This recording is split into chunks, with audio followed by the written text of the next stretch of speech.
guys, how's it going? Matt from Foul Ball Productions here. Thank you so much for joining me tonight. I hope that you're doing well. I'm actually kind of sick. I'm a little under the weather. Normally I do say I'm phenomenally. Thank you very much. But I'm not doing so hot. I don't know. Cold just crept up on me the other day, and it's kind of been kicking my ass the past few days. I've just been chilling. I was able to catch most of Friday Night Tights tonight because I've just been just laying in bed trying to get better, trying to heal up. But hey, you know what? These things happen. Sometimes you got to play sick. That's what champions do, right? That's what winners do. They play sick, play hurt, play with a broken leg or whatever. Hi, everybody. Welcome to the MFer Cocktail Lounge. Oh, I just realized I didn't set up something correctly as per the usual. But yeah, welcome to the MFer Cocktail Lounge. Kind of unofficial Friday Night Tights follow-up stream. I did have a cool little, speaking of Friday Night Tights, I did have a cool little visit from the mighty Gary. He stopped in on my Expanse trailer reaction, left a comment. He reflected himself being just as disappointed and frustrated as I am, which I can't see any fault with. It looks terrible. Looks absolutely awful, the new season of The Expanse. And let me see how that video is doing right now, because the last time I checked, because now this is actually kind of interesting. So YouTube has taken away the dislike button, right? It still exists, but you can't display the count any longer. Now, the only time that's ever really come up for me has been in a few instances where, and it usually relates back to The Expanse when I trash The Expanse, right? So when last season's finale came out, we ripped it to shreds, and then I talked about it a week later and ripped it to shreds. Both videos got ratioed to hell, like 50-50. And then last video I put out about The Expanse, the follow-up to the New York Comic Con, got ratioed. This one is also getting ratioed. I put it out 2 days ago. Yeah, 2 days ago. And it currently has 19 likes and 17 dislikes, with a ratio that's a 52.8%. It's ratioed. That's ratioed. What's interesting about that, though, is because the people who are all pissy about the fact that The Expanse now sucks and they can't admit it, they're not emboldened by the fact that there's like a dislike count. So usually those dislikes follow a stretch of shitty comments. Well, there are no shitty comments because they don't actually know. They don't actually know that other people agree with them. So that's actually kind of interesting because in this instance, it's working in my favor. I'm happy to speak my mind, and if people don't like it, that's fine. But what happens a lot of times, especially when people are like, "No, you're just like a misogynist. You're just thinking," like they get emboldened by their little cult of idiots, because they see, oh, well, other people think this, so I could comment on it too. So weird, but it hasn't. So it's actually not having a dislike button's working out in my favor, oddly enough. Let's see who's here. Let's see who's in the chat. Just another red shirt. Hot Hale says he sees the dislike count on this stream. Is it high? Have I been pissing off people? Are they not here to just see me? They're like, just Matt? Just Matt? Dislike. Boo. Boo. Have I watched Arcane yet? I don't know what Arcane is, Cold Era. I don't know. I mean, I know it pertains to magic, but I don't know if that's a show. Oh, it's an animated series?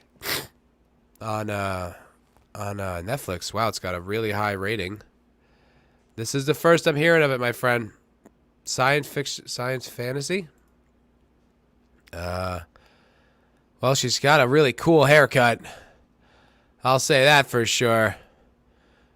She looks like she blogs aggressively. I'm going to show you the Arcane girl. She looks like she puts her pronouns in her bio and also smashed the patriarchy for good measure. Although the rating's super high, so I don't know. It could be really good. I have no clue. I'm just, making jokes. But, yeah, she does not look like a pleasant lady. She looks like a very triggered SJW to me. I don't know. That's just my impression. That's just how she appears.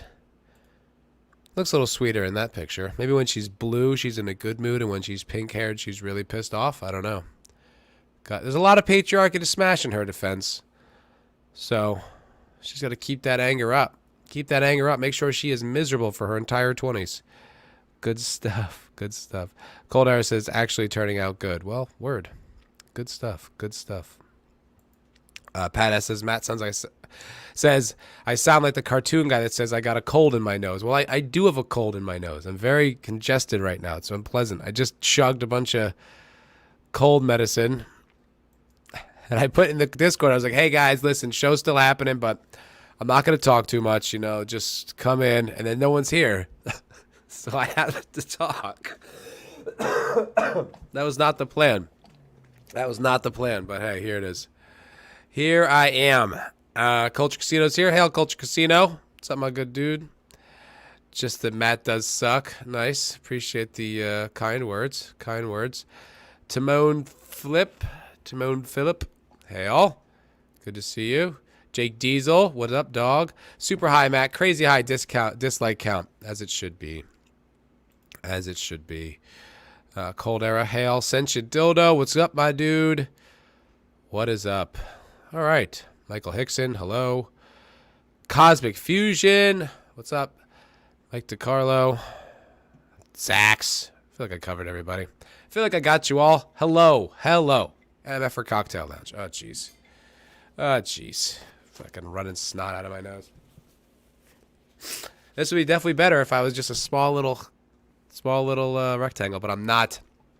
I am not. Yeah, so I haven't seen Ghostbusters Afterlife. I assumed someone that would have been here would have.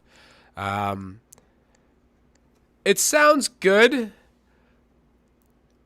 I mean, hopefully Tom will be here later from Midnight's Edge After Dark, because he said it sounded like he really loved it, which is interesting. Hey, Cold Air, if you want to stop in, buddy, by all means, you're in the Discord. Jump in, bro. It sounded like he really liked it. And that's an interesting angle, because I feel like a lot of people are grading it on the curve of like, does it suck? If it doesn't suck, that's something, you know? Is it not woke? Okay, good. But I have a feeling that if I watched it, I would just kind of feel like, eh. Jake, you saw it, right? What'd you think? Jake's in the chat. What'd you think, buddy? He invited me to go, but I couldn't go because I'm too damn under the weather.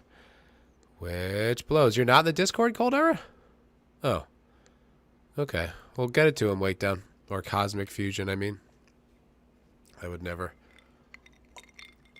I could have sworn you're in my Discord. No? That's weird. All right, well, anyway.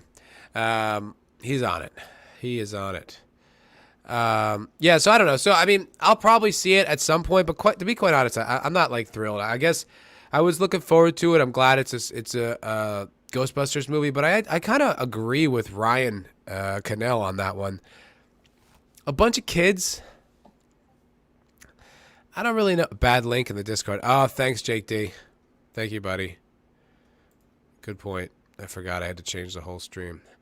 Thanks, guys. Sorry about this. One-man operation, everybody. All right, it's in the Discord now. It's in the Discord now. Sorry, everybody. My bad. My bad.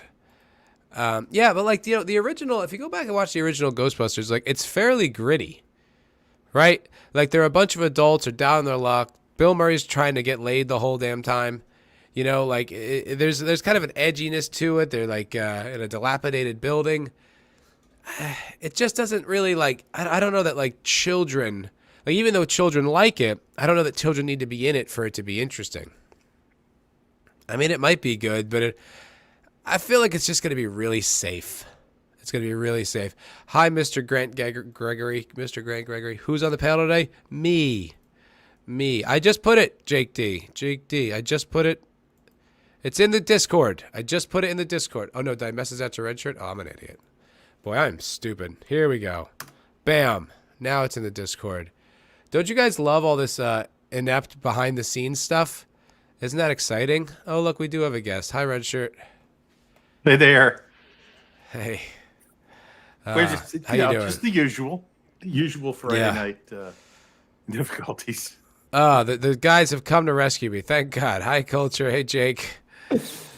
Matt. How's it going, guys? What's up, Matt? Hey, look, I'm going to say this because I don't have a lot of time because I'm supposed to go and sing and do other stuff because, I'm a busy guy. You're going dancing? Is that what you said? No, I'm going to sing. Karaoke and stuff. Oh, and, cool. and yeah, I mean, you would know this if you were popular and other people pulled you on their channels.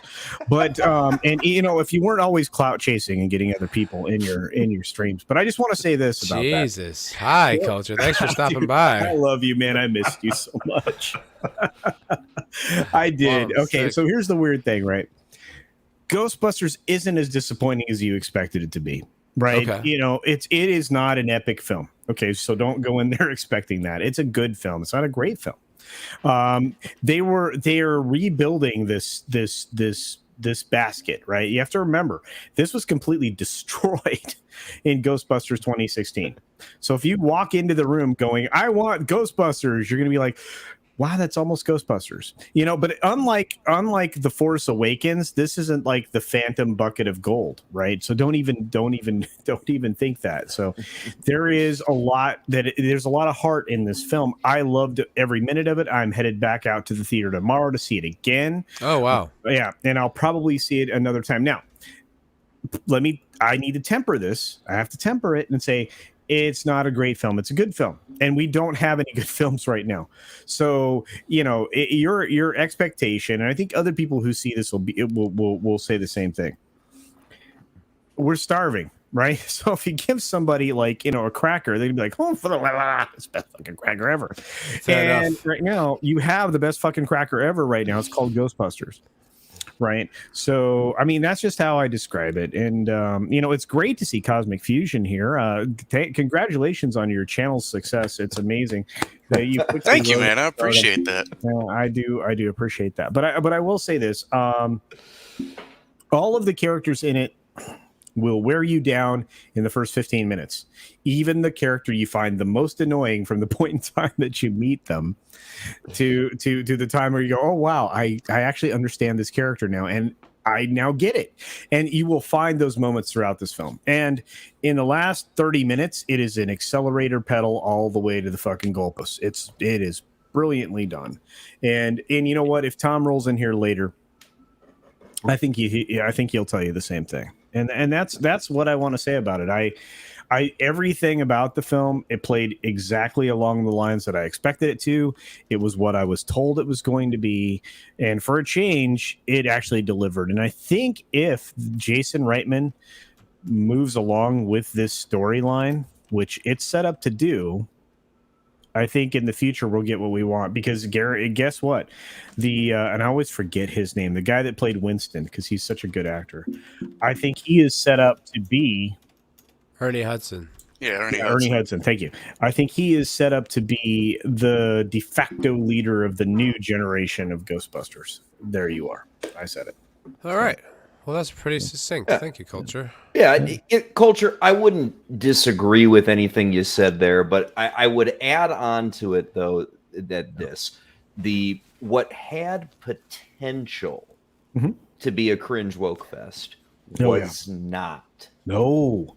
You know what? And you know what? That's brilliantly said. And Jake, you understand where I'm coming from then. Mm-hmm. It's like, okay, so I identified, and I had this conversation with George Molo, last night over on Comics Division's channel. George. There are four intersectional moments in the film. If you were counting, if you disengage your brain, if you turn your brain off, you won't find it. But there are moments that you're going to see ghosts, pun intended. And it's those four moments that show up in, right in front of your face that you're like, ugh.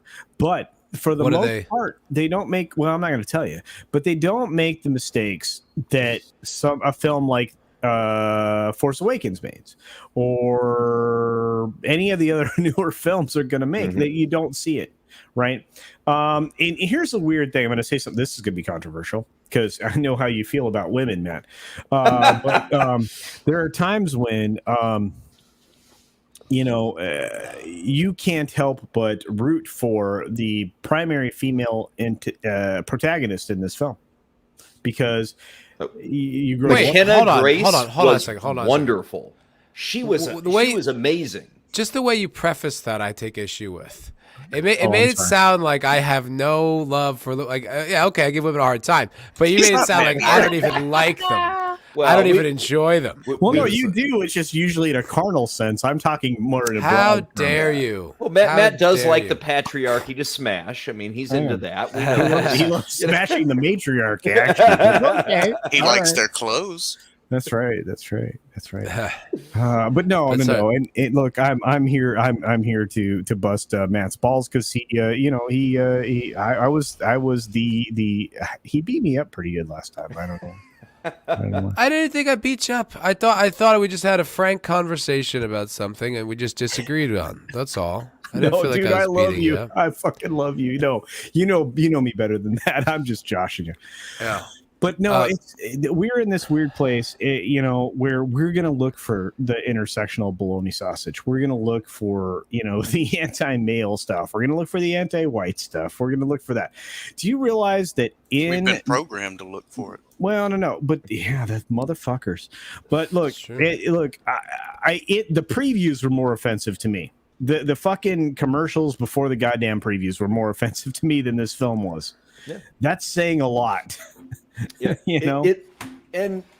So are we staying out of heavy spoilers for the moment? Yes. Oh, I'm not saying Please. a word about spoilers. Yeah, I don't want spoilers. Yeah. Well, that's why I asked, right? Yeah. So I wanted to make sure I didn't, because there were a few things that you definitely don't want us to be spoiled if you want to stay away from spoilers. No, because you're gonna dig it. Yeah.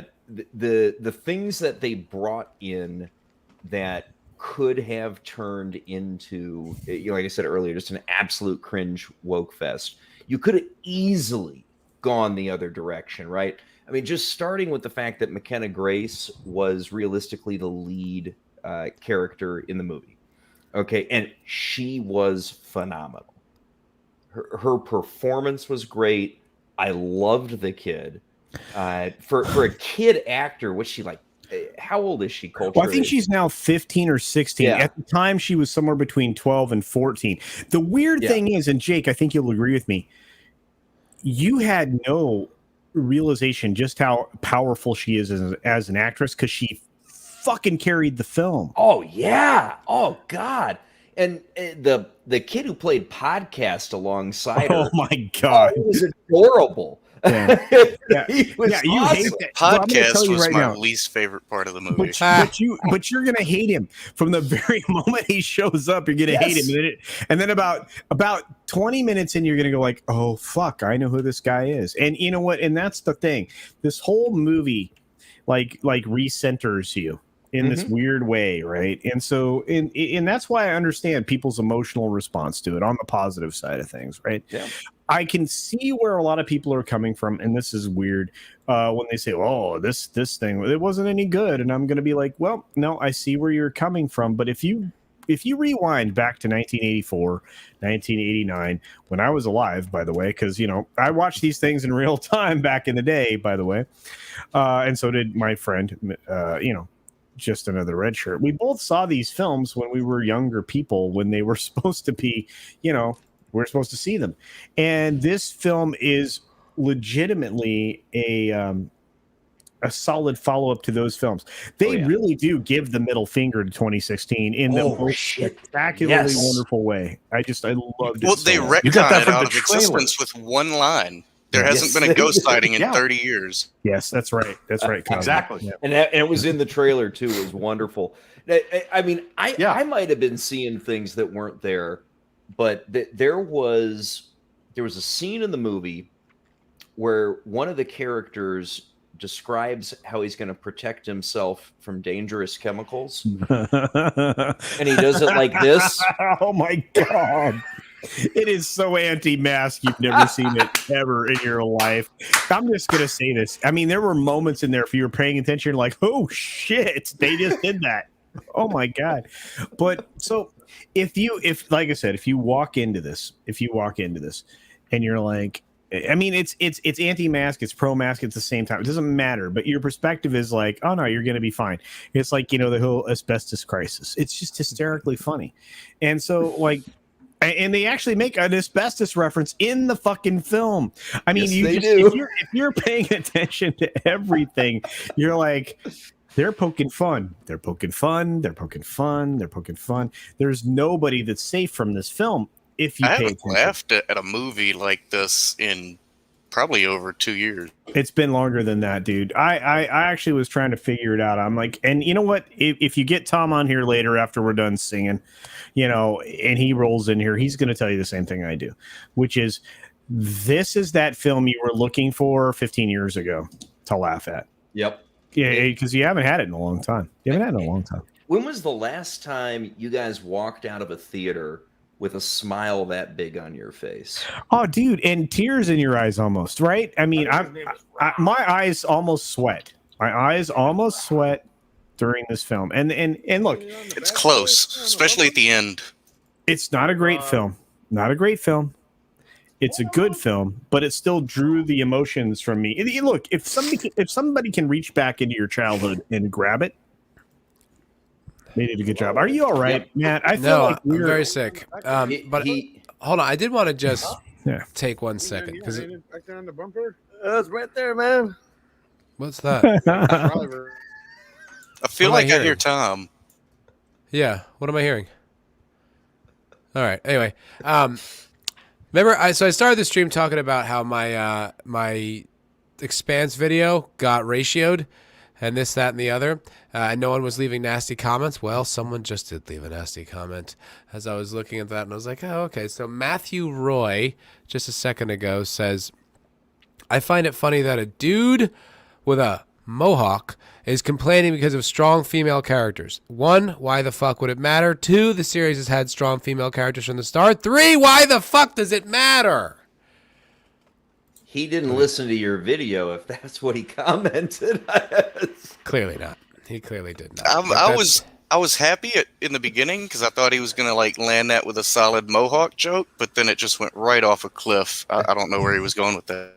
I don't know what me having a mohawk has got anything to do with my critique of females. yeah, I know. The dude, you drew a troll. It's fine. Yeah, and they can't hear you. I'm on the other stream. Anyway, I just want to say I love this. I love hanging out with you guys. If you're still going, I will try to talk both of the amazing gentlemen who've seen this film into showing up here in a bit. Rough Girl's 100% right, but I love you guys. Matt, dude, you know I give you a hard time, but I love you, and I can't wait I can't wait till you're at 100,000 subs, bro. So, but thank you, Culture. It's a beautiful future. It is. It is not that far away, and you know, and even Jake D, if he ever decides to like, I don't know, do shit with his fucking channel, he could do good. Again. Yeah. Well, whatever. But you know, Cosmic Fusion's already in the 1K club, and he showed up yesterday. By that, I'm gonna see you. Peace out. Love y'all. Later. Thanks, Culture. Yeah, Wait, man, what I need you to build your channel up so I can capitalize off of your success. Absolutely. What does he mean you're in the 1,000 club? Means that I have over 1,000 subs. How the hell that happened? You just started the other day. Well, what actually happened is this is one of Edgeverse's old accounts, and I'm managing it, let's say. Cool. Nice. I love it. Yeah. Terrific. Yeah. But I guess pointing out that negative comment, that there really is just something like there is this whole cognitive dissonance with the whole Expanse thing. Like people, like he doesn't have a point. He's not saying like, oh no, you're wrong because of this. I mean, he's saying they already had strong female characters, but he's just like, I don't like you saying it. Stop saying it. Like that's everyone's problem. Fair. It's like, it's just bizarre, and it's like it's such a controversial topic, and I really don't know why, because I'm a fan of The Expanse. I just want the show to actually be good. I don't, you know. The thing is, like, that's not what you said in your review of the trailer, though, like at all. And again, I'm left with I don't think this guy even watched your actual reaction video, because I did. And you weren't complaining about strong female characters. Quite the opposite. What you were complaining about was the lack of strong male characters, the sidelining of Holden. You know, you didn't really bring up what happened to Alex, but of course I know how you feel about that. And we didn't even see Bull in the trailer. Good point. Did we? I don't remember seeing him. We didn't. Good point. He's the new Alex, right? And so what we did see was we saw polyamory Belter family come back together. Yay. We saw Drummer is going to lead the Belter resistance. And we saw that Holden is no longer important. Right. And Avasarala is clearly in charge of Earth, which I mean okay. Right. So this is going to be the Avasarala and Drummer versus Marco Inaris season. That's what this is going to be. They even set up a scene where Amos had to be saved. That intersectional scene with him and Peaches. Mm-hmm. Mm-hmm. Did we see Amos in the trailer? I don't even remember seeing for like him. an instant. For an instant. Yeah. So all of your strong male characters are either not present or totally motherfucking silent. This is like a 3-minute trailer, and you've got like 10 to 15 seconds of the male characters in it.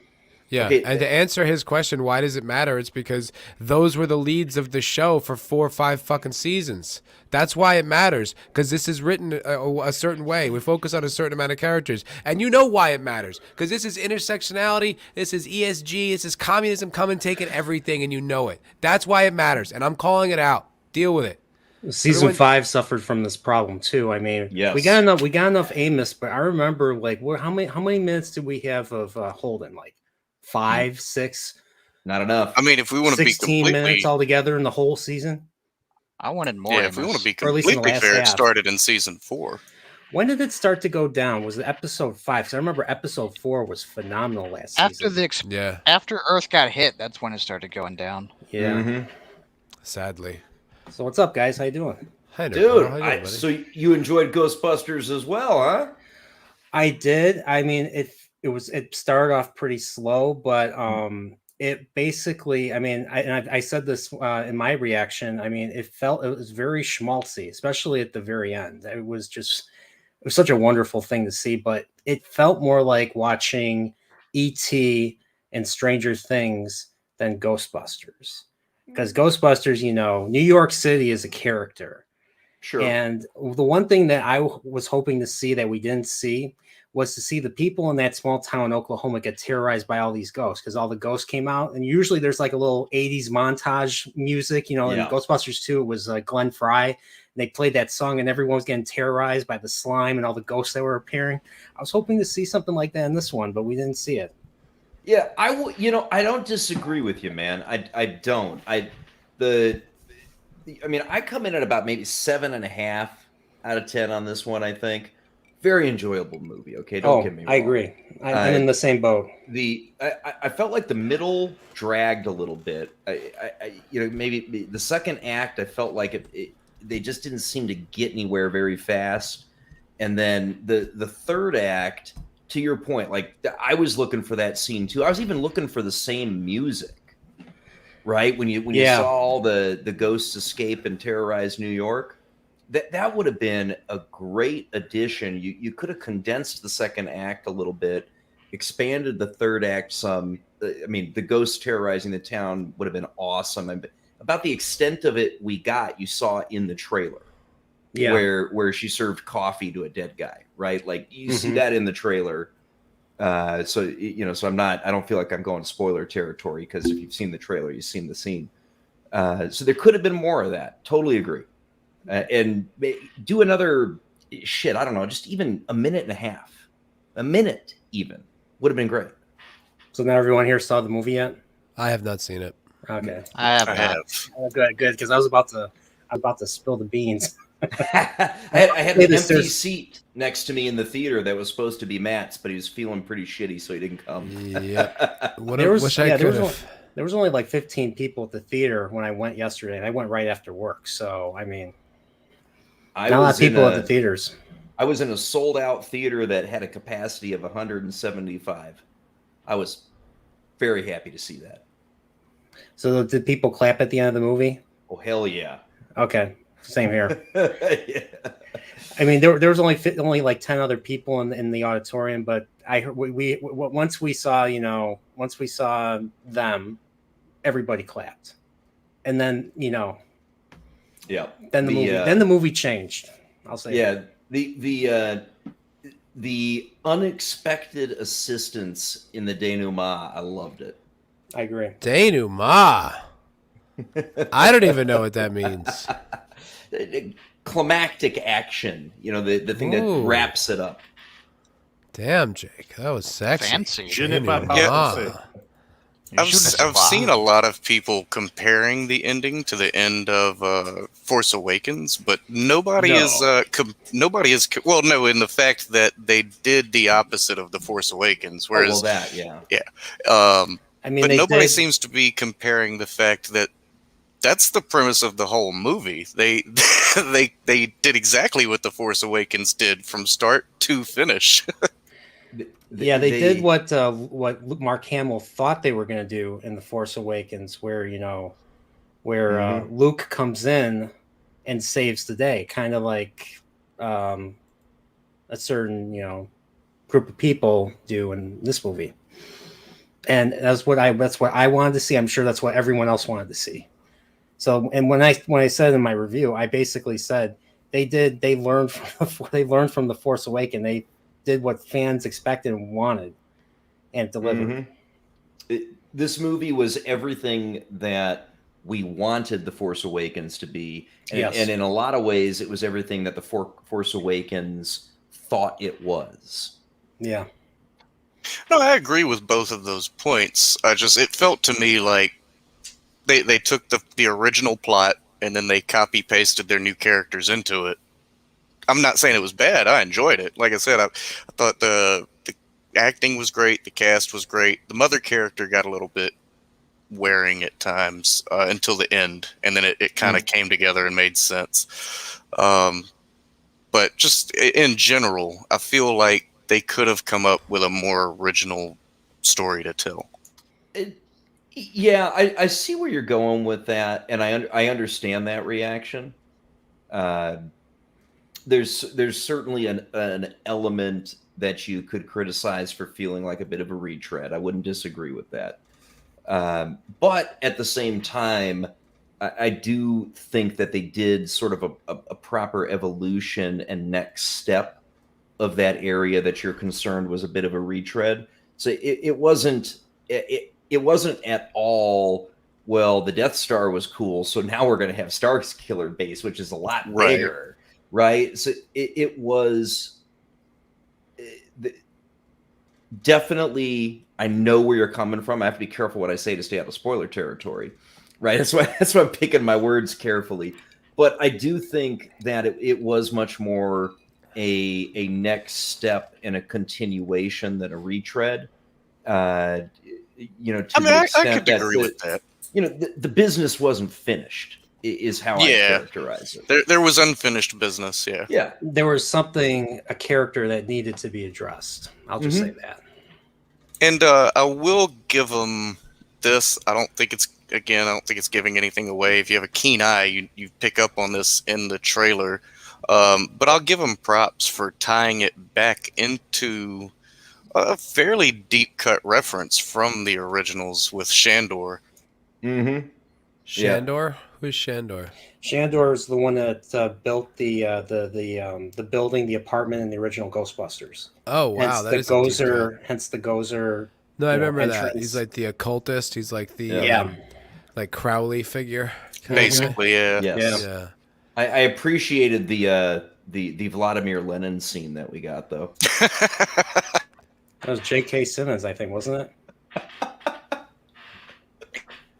Well, what do you guys think? So All what do you 7 guys think? seconds of him. What do you think the impact of this will be? Do you think like it's going to be a hit? Do you think it's just going to kind of be marginal? Like what do you think? I think it's definitely going to be a hit. It's going to blow out Sony's projections for the weekend for sure. Everyone other than Sony was already saying it was going to be way better than Sony was. I think it's going to easily eclipse the current, at least what I saw yesterday, as the domestic box office expectations, because there's a shitload of people walking out of there. You guys have all seen it on the YouTubes that we follow. Everybody's coming out and saying, go see this movie, right? It's not a masterpiece, but go see this movie. It is fun. It is enjoyable. You're going to walk out with a smile, and you're going to feel respected, right? And everyone's fucking saying that except the people who stand for 2016, right? Everyone else is saying they love this thing. So And those people just don't want to be wrong. They Yeah, just don't, it's- yeah. Word of mouth on this is going to be outstanding. It's going to blow out expectations, not just for this weekend, but for its entire run. This thing will still be going by Christmas. It'll Yeah, be I mean, big this until is- Spider-Man hits. Yes. Yeah, this is probably going to be the biggest movie of the year in my guesstimation. Just in the- Spider-Man's going to beat it. Isn't that Yeah, 2022 though? No, it's December 17th. December. Yeah, it's December. Maybe then. But if not for Spider-Man, it would definitely be the biggest. I mean, it's a wholesome, fun, enjoyable movie that doesn't preach at you, and that's what people are literally just dying of thirst for right now. You know what's funny is Gary from Nerdrotic and Critical Drinker both agree with my take, which is funny, or their takes align with mine. I feel very empowered. Victor Very feel, vindicated. Yeah, there you I go. feel validated. The millennial in me feels validated. That's right. Sentient Dildo, being the amazing ladies' tool that he is convinced that he's not going to see it now because Just I because recommended JD it. said Yeah. go do it. That's Understand. I think this will be an interesting. I think this will be an interesting test because the critics appear to be review bombing this movie. They are trashing this thing. Are they And really? the audience, That's the word of mouth and the audience reaction is very, very positive. This is going to be 9 out of Right, 10 roll. patriarchy members agree this movie is great. That's right. I mean, but this will be an interesting test to see which has more influence at this point in history. Bad critic reviews or good word of mouth. If it's good word of mouth and the people don't look at the critics' reviews, this thing is going to have legs because people are going to keep pretty hearing, high. you got to go see this movie. It's a good movie. Look at that audience score versus the thermometer. Like 95%. That's almost perfect. What are they even criticizing? I don't know. Let's find out. Oh, probably the fan service, member berries, and I'll be honest, I think there was more than there needed to be. I mean, it was still funny to see, but I think there was more than they needed to have. But it still worked. It still kind of worked. Richard Roper says a good story is key, and this sequel doesn't have it. Yeah. Who cares? Very vague. Clarice Lowry of The Independent of the UK says, Ghostbusters Afterlife is simply the things you already knew and liked, but repeated with unearned gravitas. I wonder what she thought about The Force Awakens.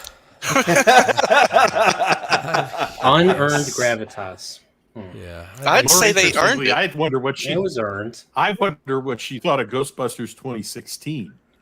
Ooh. Oh, You probably want the to do a greatest movie video, ever. guys? Do a video comparing reviews of this from the same critics' reviews of Ghostbusters 2016. I bet there's a high inverse correlation between 2016 and this one. That if they like the 2016, they're going to hate That's a this good one. idea. Yeah. That's a good point. Yeah, you're right. I'm trying to find her this. I really want to see like what she thought, because like unearned gravitas. Like, if there's ever been a movie that had unearned gravitas, it was The Force Awakens, and everyone Yeah, I like agree. loved it. So it's like, okay, maybe that's fair, but like, what if? Did you think that with the most egregious example ever? Like, I really want to know. I can't find it though. Too bad. I wish I could just pull up and be like, "Aha, I'm right." Well, the turnover rate on these journalists these days, she probably wasn't a critic then. That's actually probably a good point. She looks pretty young too. She is on Twitter though. Oh boy. I bet that's fun. You can tell their age if they have a TikTok. I tweeted at Elon Musk earlier and said that he should blow off the UN but pick up Kyle's defense bill. She has her. She does have her. She's got her pronouns in her bio. Oh boy. Of course. Oh, That tells you everything that's you need cute. to know. Yeah. Yeah, she's Exactly. rah-rah. Is there a picture of her with a mask? While driving. No. In her Yeah, car, driving. probably. No, Alone. there isn't. Alone? Yeah. Hopefully with gloves and a face shield at the same With a time. cat. With 15 cats. Oh, she did respond to Ryan Johnson several times. Oh boy. Oh, It's nothing. It's hard to tell. Like if she, I think she's on board. I think I think she probably has like a positive Force Awakens review and a positive Last Jedi review, and then has the audacity to say that the Ghostbusters remake has unearned gravitas. Fuck you. She was probably in high school. Right. But it's just like, you know what? That's like so inconsistent. Like, okay, fine. If that's your point of view, that's okay. But like, that's probably not why you're saying that. You're probably saying it because the fans actually like it. And you want to sound smarter than you are. Fucking phony. The rabble is She's getting in high school. restless. She has been. Uh-huh. If she's in high school, she has been for the last 15 years.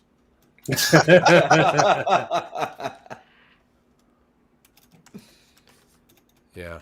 Well, let's see what else other people said because you guys were curious. Okay. Here we go. We have her. Ah. Nailed Dun it. dun dun. All right. And Dildo calls me a stalker. So for the Rise of Skywalker, she gives it 3 out of 5 stars, which is still like 3 too many. But she says, but the way she begins off her review says, while The Last Jedi was graceful in its artistry and its outlook, this is wonderfully chaotic. oh boy. So she's a predictable fucking mouthpiece of the industry who, can't take it when fans actually like things that are good. Let them tweet cake. How dare you? And sweet cake. Richard Lawson of Vanity Fair says, I've no doubt that there is genuine intent on Reitman's part to honor his father's work, but otherwise Afterlife exists solely to restart a moribund. Fuck you, Richard. Good word usage, but fuck off. You had to Google that. Yeah. You didn't have that ready to go. Thesaurus.com. Absolutely. On She death's only knows door. that because it's the name of a planet in Disney Star Wars now. So that a dormant conveyor belt of product may groan back into motion. Oh, eat a dick. These are fun. College. There's no loaded like- language in that. Did you notice that? It's all perfectly neutral. Uh-huh. I'm being sarcastic in case you can't tell. Absolutely. Wow. Oliver Jones says, Reitman's film is guided by a barely hidden contempt for the intelligence of the fans it so desperately courts. That must be why there's so many geology jokes. Must be why it's got a 95% positive from the fans on Rotten Tomatoes. Yeah, I felt like an idiot the whole time I was watching it. I need this guy to explain it to me. They all felt insulted. What a douche. Ghostbusters takes the series mythology way too seriously, approaching what should be a light, silly comedy as if it were serious science fiction. The result is an awkward and unwarranted feeling of reverence. 1 of 4 from Christy Laymeyer. From Wow. RogerEbert.com. So tell me you've never seen the original Ghostbusters without telling me you've never seen the original Ghostbusters. Yes. Sounds like a TikTok She just video. needs to get laid. Yeah. And I know just the Mohawk to take care of that. Yeah. If not, there's a dildo in the audience that might be willing. No. Even he Women has his like limits. that. Women like that, their vaginas bite. Oh my. No thanks. They have teeth. You sound like you say that with experience. Yeah, dude. Don't stick your dick in crazy. Definitely not SJW crazy. I will take that at face value coming from a man that's been in Hollywood. He did live in LA for a while. But he Dude. didn't go to Poor Romania. I Right? did not go to Romania. No, I didn't. I didn't know. I didn't know what the future was going to be. That'll be on your tombstone. I didn't know. I didn't know. Maybe I'll be buried in Romania so I can finally rest. Only as a lamp, though. It'll be. If you die before me, I'm gonna go put one of those like Futurama tombstones on your thing that always plays your movie on like a 24-hour cycle. Oh boy. Oof. I will haunt you. I will come back and possess you. Send me a copy of that file, Matt, because I want to just for posterity. Which one? Your movie. Well, which one? The I horror have movie a or the Google lamp Drive movie? folder that I can send you that has Oh, all no, of his no, works. Jake, Oh, Jake D, you perfect. need the lamp movie. Yes.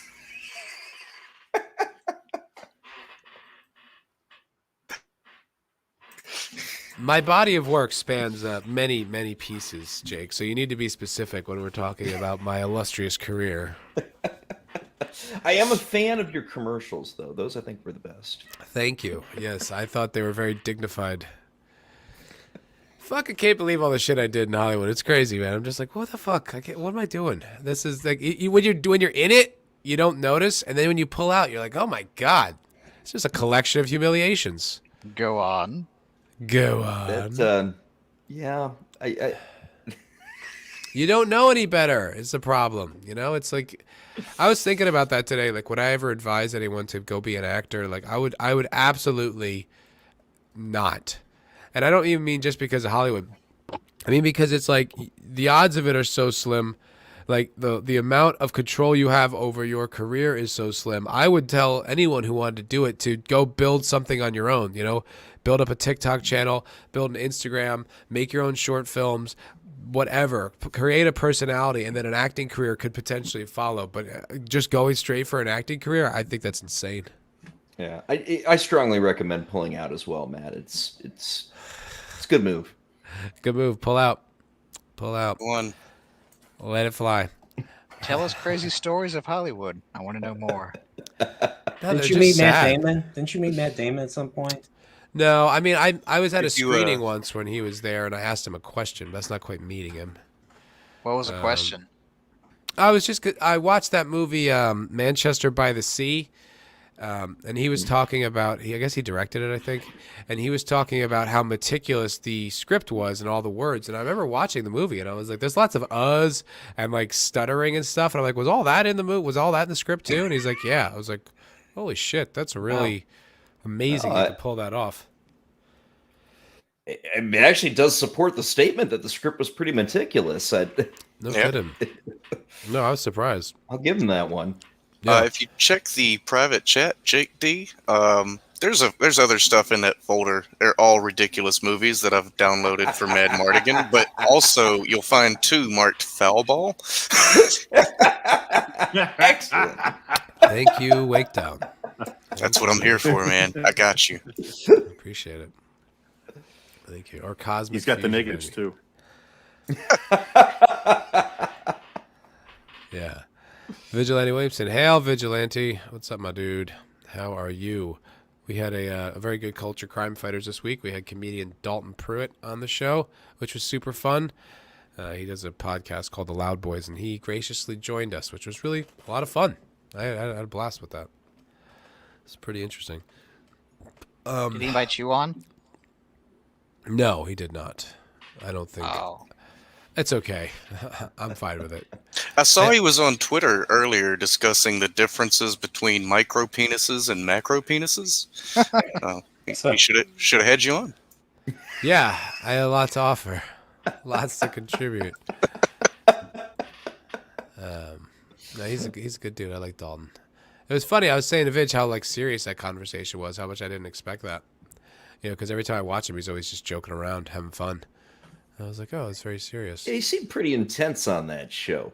Yeah, which is weird because he's very funny. Like, I don't know if we just caught him in a mood or we were just kind of asking serious questions. But yeah, he was very like cerebral and intense, which is like every time I've ever seen him, he's making jokes like nonstop. So I was like, oh, well, this is a really unexpected, interesting version of Dalton. Thanks for stopping by.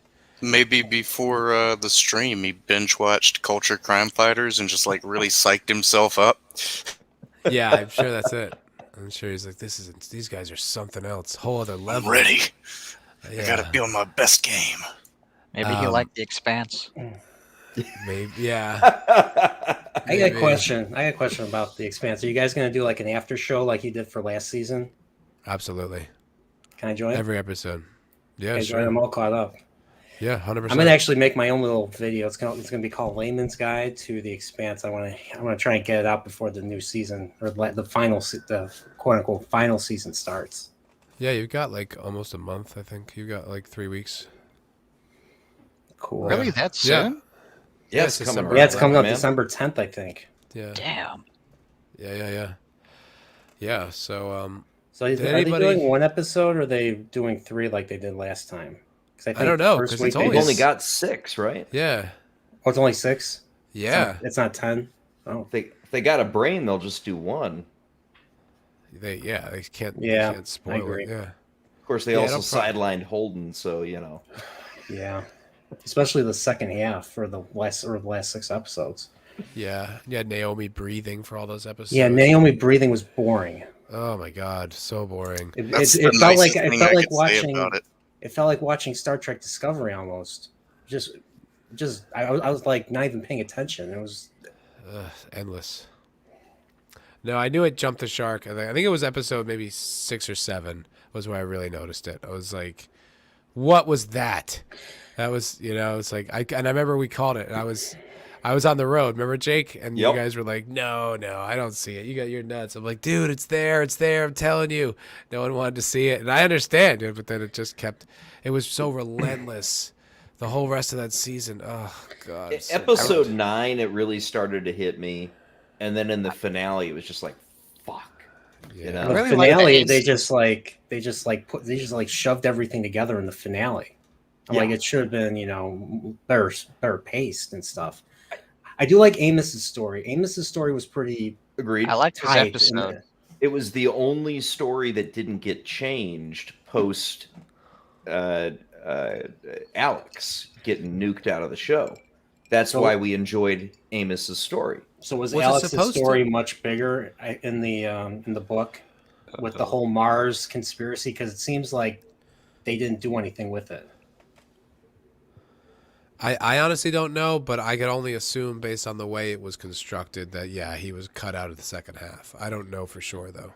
Yeah, I Well, mean, there's also the case of time, like the fact that the seasons are so small and they have to condense so much material into 10 episodes.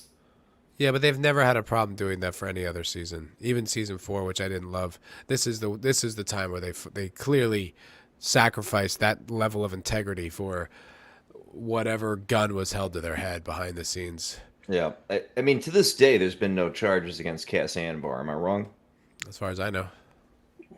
So he just got fired for someone's word, basically. And a lot of the Yeah. cast threw him under the bus. Mm-hmm. He- Yeah. Hold- He got fired. He got fired by HR.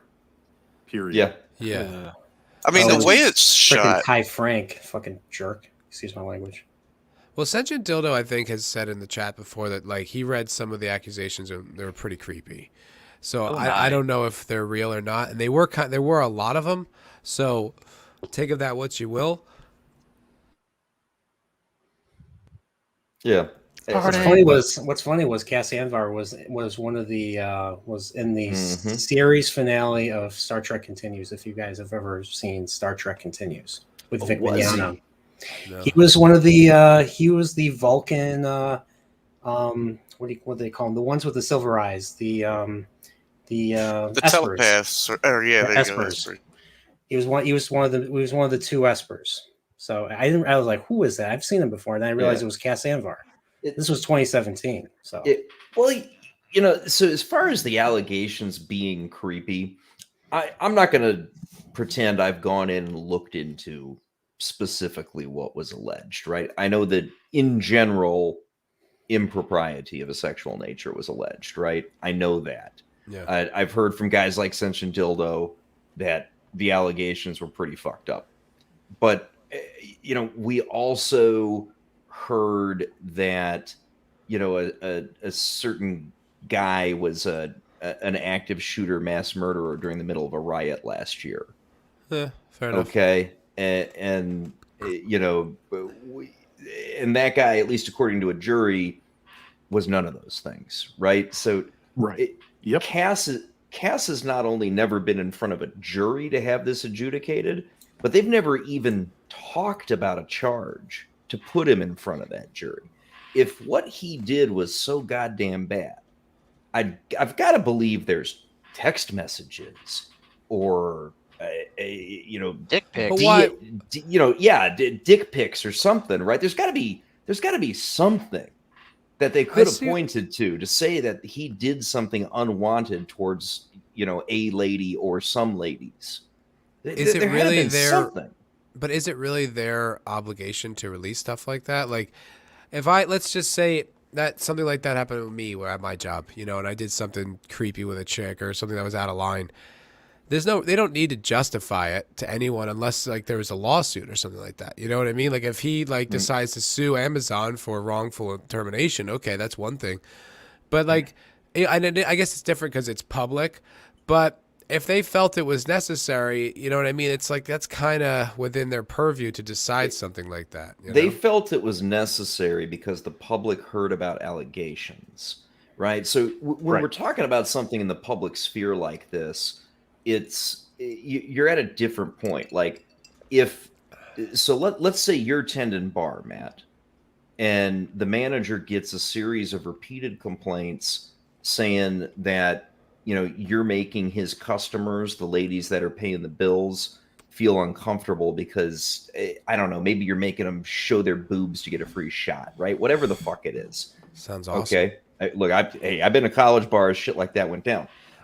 So, right. So, but where you're at here in our area, if he starts hearing about stuff like that, and over the course of time, enough ladies start saying, "Look, this bartender you got is creepy as fuck." Yeah, he's got every right and probably should let you go in that scenario, right? But we're not talking about that, right? This is Amazon and the production company. They took an action based on allegations that made it into the public sphere. So there was nothing going to happen to him until the allegations made it to the public, where suddenly, hey, there's women accusing Cass Anvar of doing bad shit. It's a fair point. It's Okay. a fair point. And now, do I disagree with them saying, fuck, this is a bad situation, we got to figure something out? Not necessarily, right? Because they have to play to a public sphere. That's where their fucking money comes from. I get that shit. But at the same time, he's been just turned into an absolute pariah in the entertainment sphere. The dude's never going to get a gig again. And for what? He should As go best to as Daily I Wire. can tell, he hasn't done a fucking thing, because there's not a single charge against him. Nobody's presented any evidence in public. I think that in all likelihood, some chicks were unhappy that he hit on them, and maybe one or two of them felt bad about the fact that they fucked him. Yeah, I would tend think to that. agree. I got only one thing to say. I got only one thing to say to that, JT. I went to the wrong goddamn college. I would, real quick, I'd say I tend to agree, but to take your analogy a step further, you guys working at the bar, show me your tits for shots, that kind of thing, and the manager fires him. The manager has no obligation to a customer that then walks up and says, hey, why'd you let that go? It's none of the customer's business. Well, what I was going to say, just in regards to what you said, Jake, is that as much as I think you're making a really good point, and I don't know how much stock we should put in this, but it wasn't a reactionary firing. They didn't fire him the second the allegations came out. They did an internal investigation that lasted like 6 months or some shit like that. So now I don't know if that means what they found was valid or not, but I give them a little bit more credit because it wasn't like, who was that guy from G4 whose like girlfriend accused him of being super like that Chris comedian guy? Hardwick. Chris Yeah, Hardwick. yeah. And they immediately were like, "Oh, you're out," and then he had to like defend himself, and they're like, That was "Oh Chloe, no, okay." Chloe Dykstra. Yeah, and so they, he had to kind of like clear his name. Like they didn't do something like that. Like they weren't like it. It definitely is. Like they waited well after the news of it died down, then they let him go. Like, does that mean he didn't do it? I don't know, but it is a little unique. There is one, and I say this from my corporate training, and I've had it for years. There's a part of most companies' ethics policies that has to do with a phrase called the appearance of impropriety. Mm-hmm. You don't actually have to commit a crime or do something egregiously wrong, but if you create a situation in which it appears as though you, an employee of the company, are doing something unethical, and it creates the appearance that you're involved in shady behavior, the company is basically telling you in the training, you're gone, or you're going to be disciplined, and that includes the possibility of termination. Now, this doesn't rise because there have been no details. There has not been a trial. There's not been any charges. Okay, so if a real crime had been committed, I would expect that it would have been referred to the police, and they might have decided not to investigate, or the DA might have decided not to prosecute. Doesn't matter. But there is an explanation that does ring true with me, which is that HR, the company, did their investigation, and they decided that there was an appearance of impropriety, and that was reflecting badly on the company. And that is not a situation you want to get yourself into. You have to make sure you don't create that impression as an employee. Yeah, I agree. I don't disagree with you. I mean, to your point earlier about it being an HR firing, right?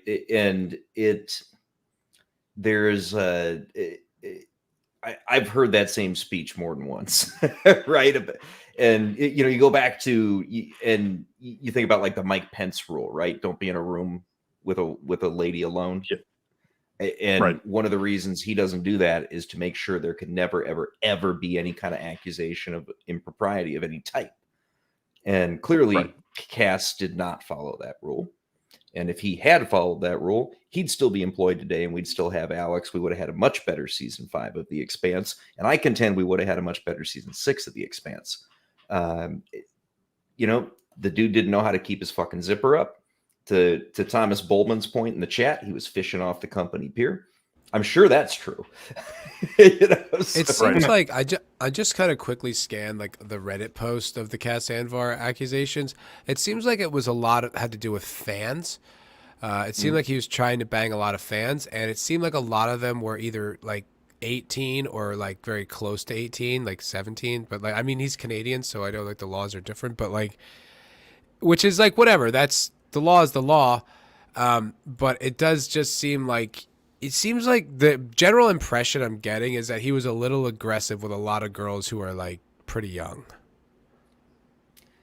The only thing I would say to all of that is the fact that, like you said, they did an internal investigation. It lasted for months.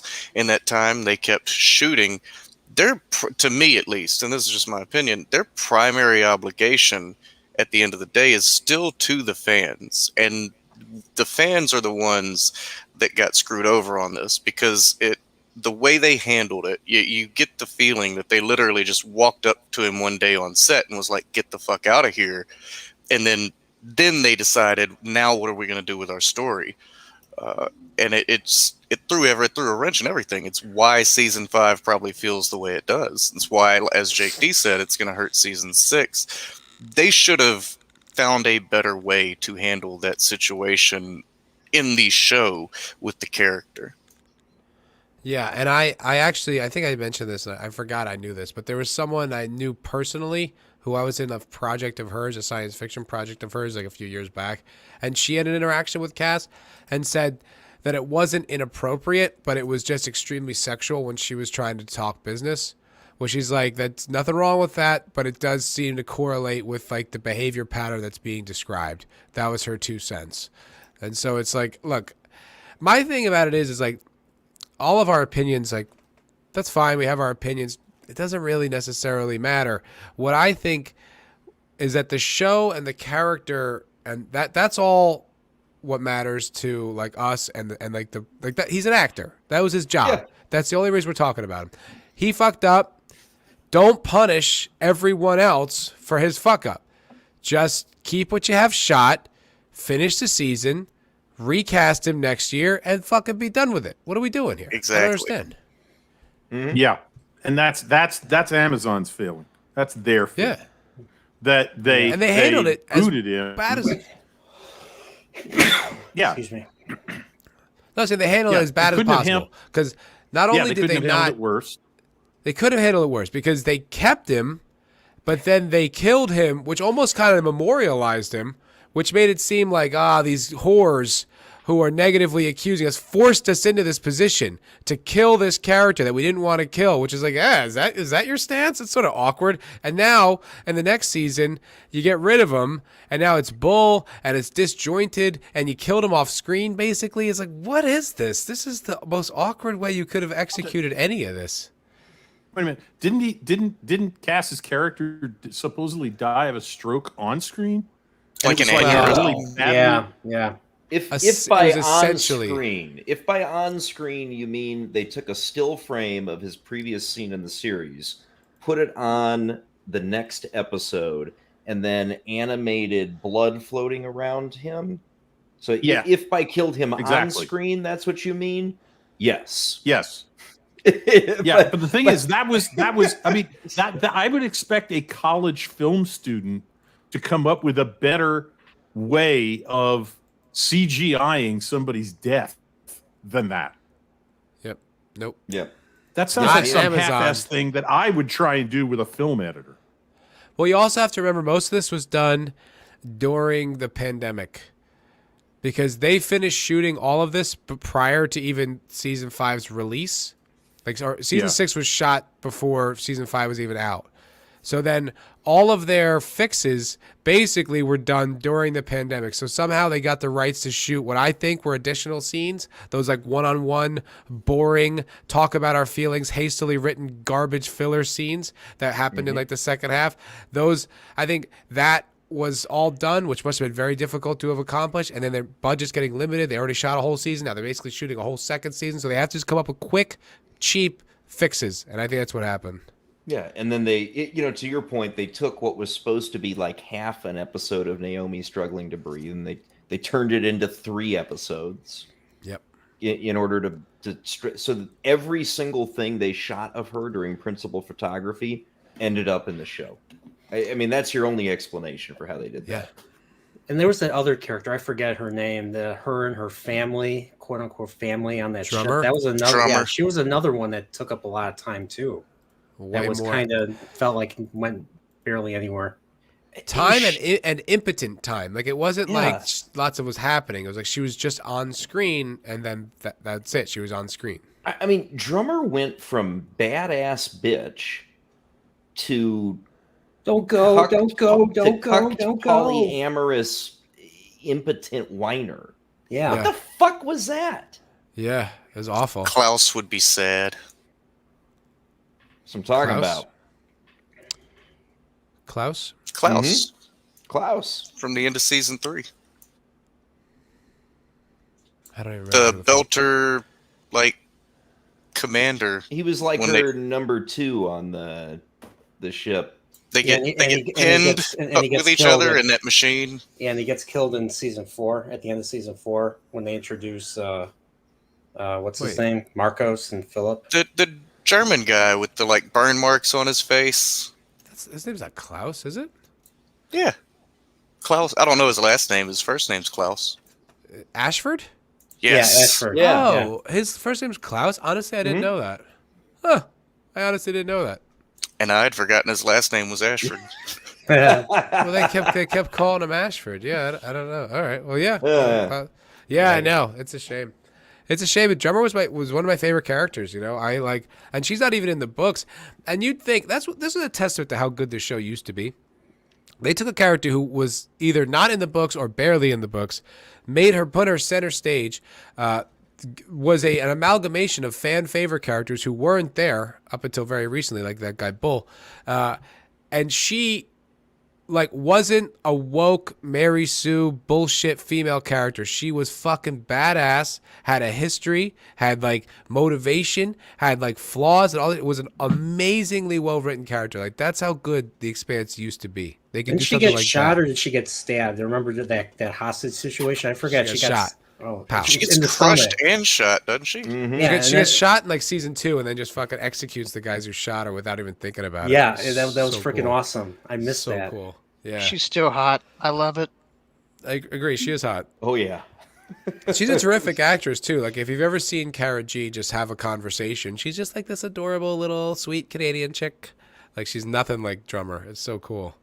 Okay, gents, I'm gonna drop. Thanks for having me on. Yeah, I think Later, I got Brian. a pop too, man. I'm about to turn into a pumpkin myself. This is late for me these days, Matt. Yes, All same good, here. man. I appreciate you guys popping in and rescuing me because You yeah, bet, I'm like buddy. congested and dying. I just And really Jake. wanted to say my take on Ghostbusters. That was the main reason. But Fuck yeah, dude. Well, you are definitely welcome to come back anytime, but especially for those Expanse streams, you can come by anytime, brother. so do you do them right away, right after they come out, or do you like wait a day or something? No, we did it day of, usually like 2-3 Mhm. hours afterwards. Yeah, because they were Okay. dropping at what was it, like 5 or 6 Central for us last year? Something like that. Yeah, I And then think we so. started at like 9 or 8, something like that. Yeah. Yeah, we were popping on right after. Those were very successful for all of us. So They were we'll good. I got to Yeah. recap. I hope you can come back for those, Jake. I will. I think everything except perhaps the premiere I should be able to make because I think I'm. Oh, good. I think I'm going to be in Charlotte meeting with one of my teams on the Okay. premiere day. All right, cool. Well, we'll do them, for sure, and maybe we'll have some new company with Nerdpoil. But Yeah. thanks for, yeah. All right, see you guys. Good seeing Thanks, y'all. man. Jake, boys. it's Brian and Jake. It's just always a pleasure to get on a stream with both of you guys. So We gotta appreciate get it. back together, Red Thanks, Shirts. Red Shirt. I still got your Boog shirt here at the house, man. Oh, geez. You're gonna need it this weekend, I think. All right, later, It's always boys. good to see you guys. Be well. Be well. And then there were 4. And then Aw, there were yeah. 4. Aw, yeah. I saw Vidge hanging around. I'm sure he'll be on at some point. I imagine he will be. He doesn't want to break my heart, break my fragile, delicate. Culture sensitive threatened to heart. come back with Tom. He threatened to? Oh, is there another stream Threatened, going yeah, on? threatened. I like that. Is Tom live right now? He was somewhere. I'm not sure where. I saw it on Twitter for a second. Oh, my fifis. My fifis hurt. They don't want to come hang out at the cocktail lounge. That's fine. I don't need them anyway. I don't need They don't want- anybody. They don't want your digital coof. Yeah, right. God damn, fucking sucks being They're sick. doing Came out of karaoke. nowhere. Oh, they're doing it on Doomcock? Karaoke is a Japanese word meaning to make a fool of oneself in public. Is that true? True fact. I thought that was No, Cocktail it's Lounge. not. I didn't But think it should so. be. I've heard that. I've heard different names for. Oh, they're over on Latino Slant. They're over at Oh. Polly's. Yeah. That makes sense. Yeah. Polly's competing with me? Polly. We got to do better. Yeah, that's messed up, man. No, that's cool. I love Polly Latino Slant. So speaking of TV shows and speaking of things, Vigilante says Tom is always live. Yeah. Vig says he'll be on in an hour. I hope I make it that long, dog. Right. I was going to say you should come on the show so I can not feel bad about leaving. Has anybody seen any of the Cowboy Bebop? It looked Not atrocious. yet. I couldn't. It sounds universally terrible. Like I saw even like the Hollywood See some Reporter. clips that look really bad. Yeah. I hovered Anybody? over the intro at Netflix and said nope. I'm kind of I glad want it to click sucks. the button and clicking it like 3 times. Yeah. I don't know. I mean, I don't have any real interest. I'm not even a huge fan of the anime. Like I've tried to watch it a few times. It's not really for me. Me neither. But it just sounds utterly terrible. Like the people are just like, oh, this is just hot garbage.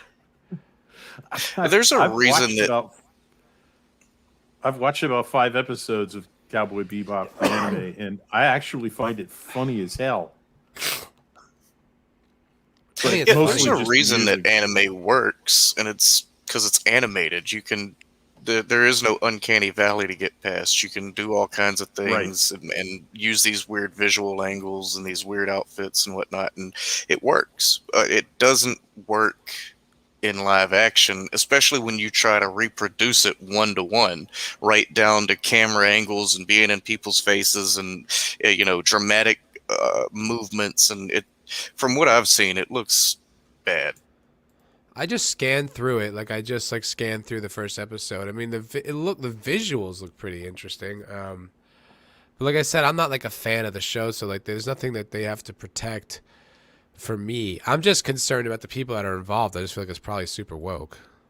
This is like their third attempt at adapting anime to live action and failed miserably.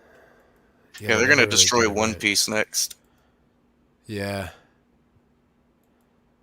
I enjoyed what I watched at Cowboy Bebop, and I mean this with just no disrespect. It just felt kind of childish. Like, it was fine. It was just sort of like It- the punchlines were like more like for I kids, got a very distinct Speed Racer vibe from parts of Cowboy Bebop, and I consider Speed Racer to be very childish because I watched it as a very small kid, and then I watched it again. I don't know how many years later, when I was much quite a bit older, and I just remember thinking I liked this. Well, I guess I was 5, so that makes sense. Well, another thing to consider though is that all anime, or most, let me rephrase that. Most anime has some level of immaturity to it, because here we watch it and we think that it's an adult program, but there that's made for like 14-year-old boys specifically. Yeah. Like, Yeah, I feel like I would have loved Cowboy Bebop like in high school. that's what you missed. That's probably, if you didn't catch these things when you were in high school, you're probably not going to get them now. Like Dragon Ball Z, Cowboy Bebop, Gundam. Your after school. What was that? Toonami on Adult Swim, all that kind of stuff. Cartoon Network. Yeah, I feel like that's definitely the case. Like, at least because I was like, I want to like this. There are things about it I really enjoy. There were cool visuals and stuff like that. I was like, this is fun. But I just there was that whole episode with the corgi, and that's supposed to be like a classic episode. I'm like, this is lame, man. Like, I just do not find this engaging at all. And so, I feel bad, because like people love it, so I don't want to trash it. But then I guess it's kind of a hot topic with the new Netflix show. So I'm in the same boat as Vidge there in the chat. Like, basically the shows that I watched when I was in high school, I can go back and watch them now, but trying to watch new anime that I haven't seen before, I get 2 or 3 episodes into one and I'm out. it's a fucking chore. I swear to God. There was one anime I really liked, Iron Blooded Orphans on Gundam. That actually turned out to be like it's only like 2 seasons long, but it's like, damn, that actually was really good. So it's on Yeah. Netflix. I tried to watch like Samurai Champloo, and like I enjoyed it to a point, and then I was like, there's nothing here for me. Like, and I know there is some complex and adult writing in a lot of that. And like, I do respect that, but I don't know. I'm also I noticed about myself, I'm very black pilled on content in general right now. Like, I am very pessimistic and negative towards everything. Like, anything I don't already know is good. Watch your game. Well, I guess I can give you this primer, since I guess this makes me our resident anime expert. Anime is typically, when it comes to shows, they're adapted from mangas for the most part. And to keep the shows from overlapping the mangas, they come up with what they call filler episodes. And I mean, we all know what filler is, but it's a thing they do there. And if you go online, like, and if you pick one of these hot shows that people keep telling you to watch, and you're like, I just can't get into this, go online, find a filler guide for it, and don't watch any of the filler episodes, because they're not adapted from the manga, and they're just meant to kill time, and they feel more immature because they're disconnected from the main story. Whereas if you just watch the main arc of a show, you get a much more adult themed and visceral experience depending on the show, because you're just watching the plot points. Interesting. Okay, that's interesting, because that's something I found. Like, I guess, what's that show is coming into its final season? Attack on Titan. Yeah. That, like, I loved a lot of the ideas, and I loved the visuals and the Titans and the mystery therein. I thought it was so fascinating, but I thought it was so utterly painful the way they were dragging out this story. And they would tease a reveal, and then they wouldn't give it to you, and then an entire season would go by and they still wouldn't give you the reveal. I'm like, this is kind of sadistic, man. Like, you're kind of abusing my interest now, and it's like I really felt manipulated. I was just like, I'm out. Like, I'm done with this show. I don't really care what the Titans are or why or who. Like, it's fucked up the way you're dragging me through this. Yeah, I heard people rave about it, like the last season. It's like part 1 of the last season. Like people rave about it, and I watch. It's like this fucking is trash. It's like all this build up, and it's like this show sucks now. I don't even want to watch Yeah. it. To Yeah. answer Draco's question in the chat real quick, I just looked it up, and it's a Shonen Jump show, which means it's actually made for like 12-year-old boys. That was the impression I got. Like, I was watching it, and I remember I was engaged until I got to this point where, like, we have this guy who's already on death row, and we're gonna kill him. And then the guy's like, "Oh, let me write his name in the book. It wasn't him." And you're like, "All right, what's going on here? Like, this is not how the real world works at all." Like, it was too silly, where it's like, but if I was a kid, I wouldn't have questioned any of that. I would have enjoyed it, and it would have been totally fine. I would have had no problem with the logical leaps.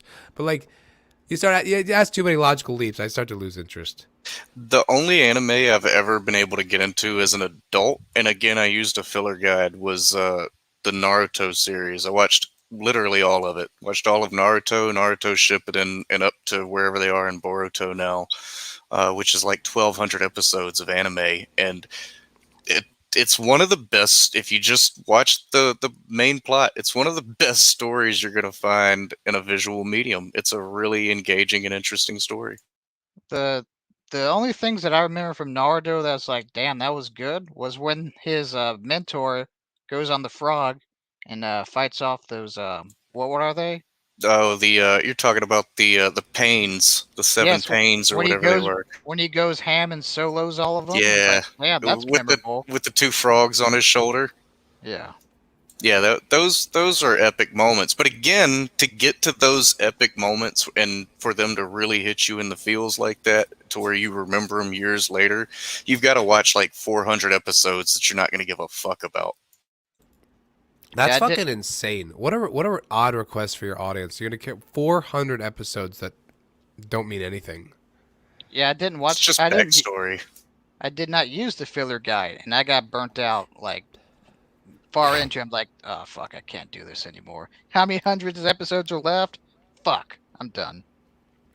I want to address Zach's in the chat says, "What happened to Andrew Schultz?" Okay, so it's not as big of a story as I thought when I first heard about it earlier today, but it's still a pretty interesting story. So I guess comedian Andrew Schultz is on this like rock star level tour right now where he's just tearing through the country and just doing these huge shows and doing this awesome promotion. It feels like Van Halen.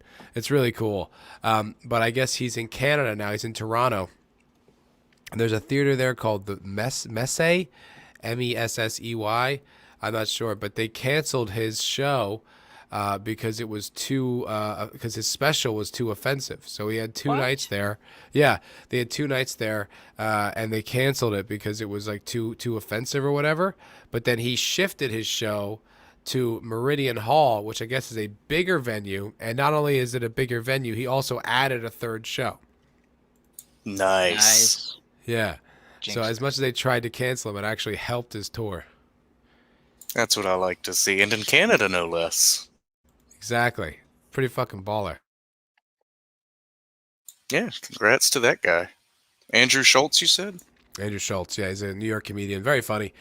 He started on this show called Guy Code. That was sort of like his first big break, but he's actually pretty famous for being a completely, like, I don't want to say anti-system, but just sort of an independent guy. Like he used to release like these videos during the pandemic that were like meticulously written and structured, and he's basically just doing it all on his own, all completely independent, all from social media, this, that, and the other, and like he managed to just create this sort of indelible name for himself, and really is like a counterculture, like independent, now established artist. So it's Like pretty a dope. comic Tom McDonald?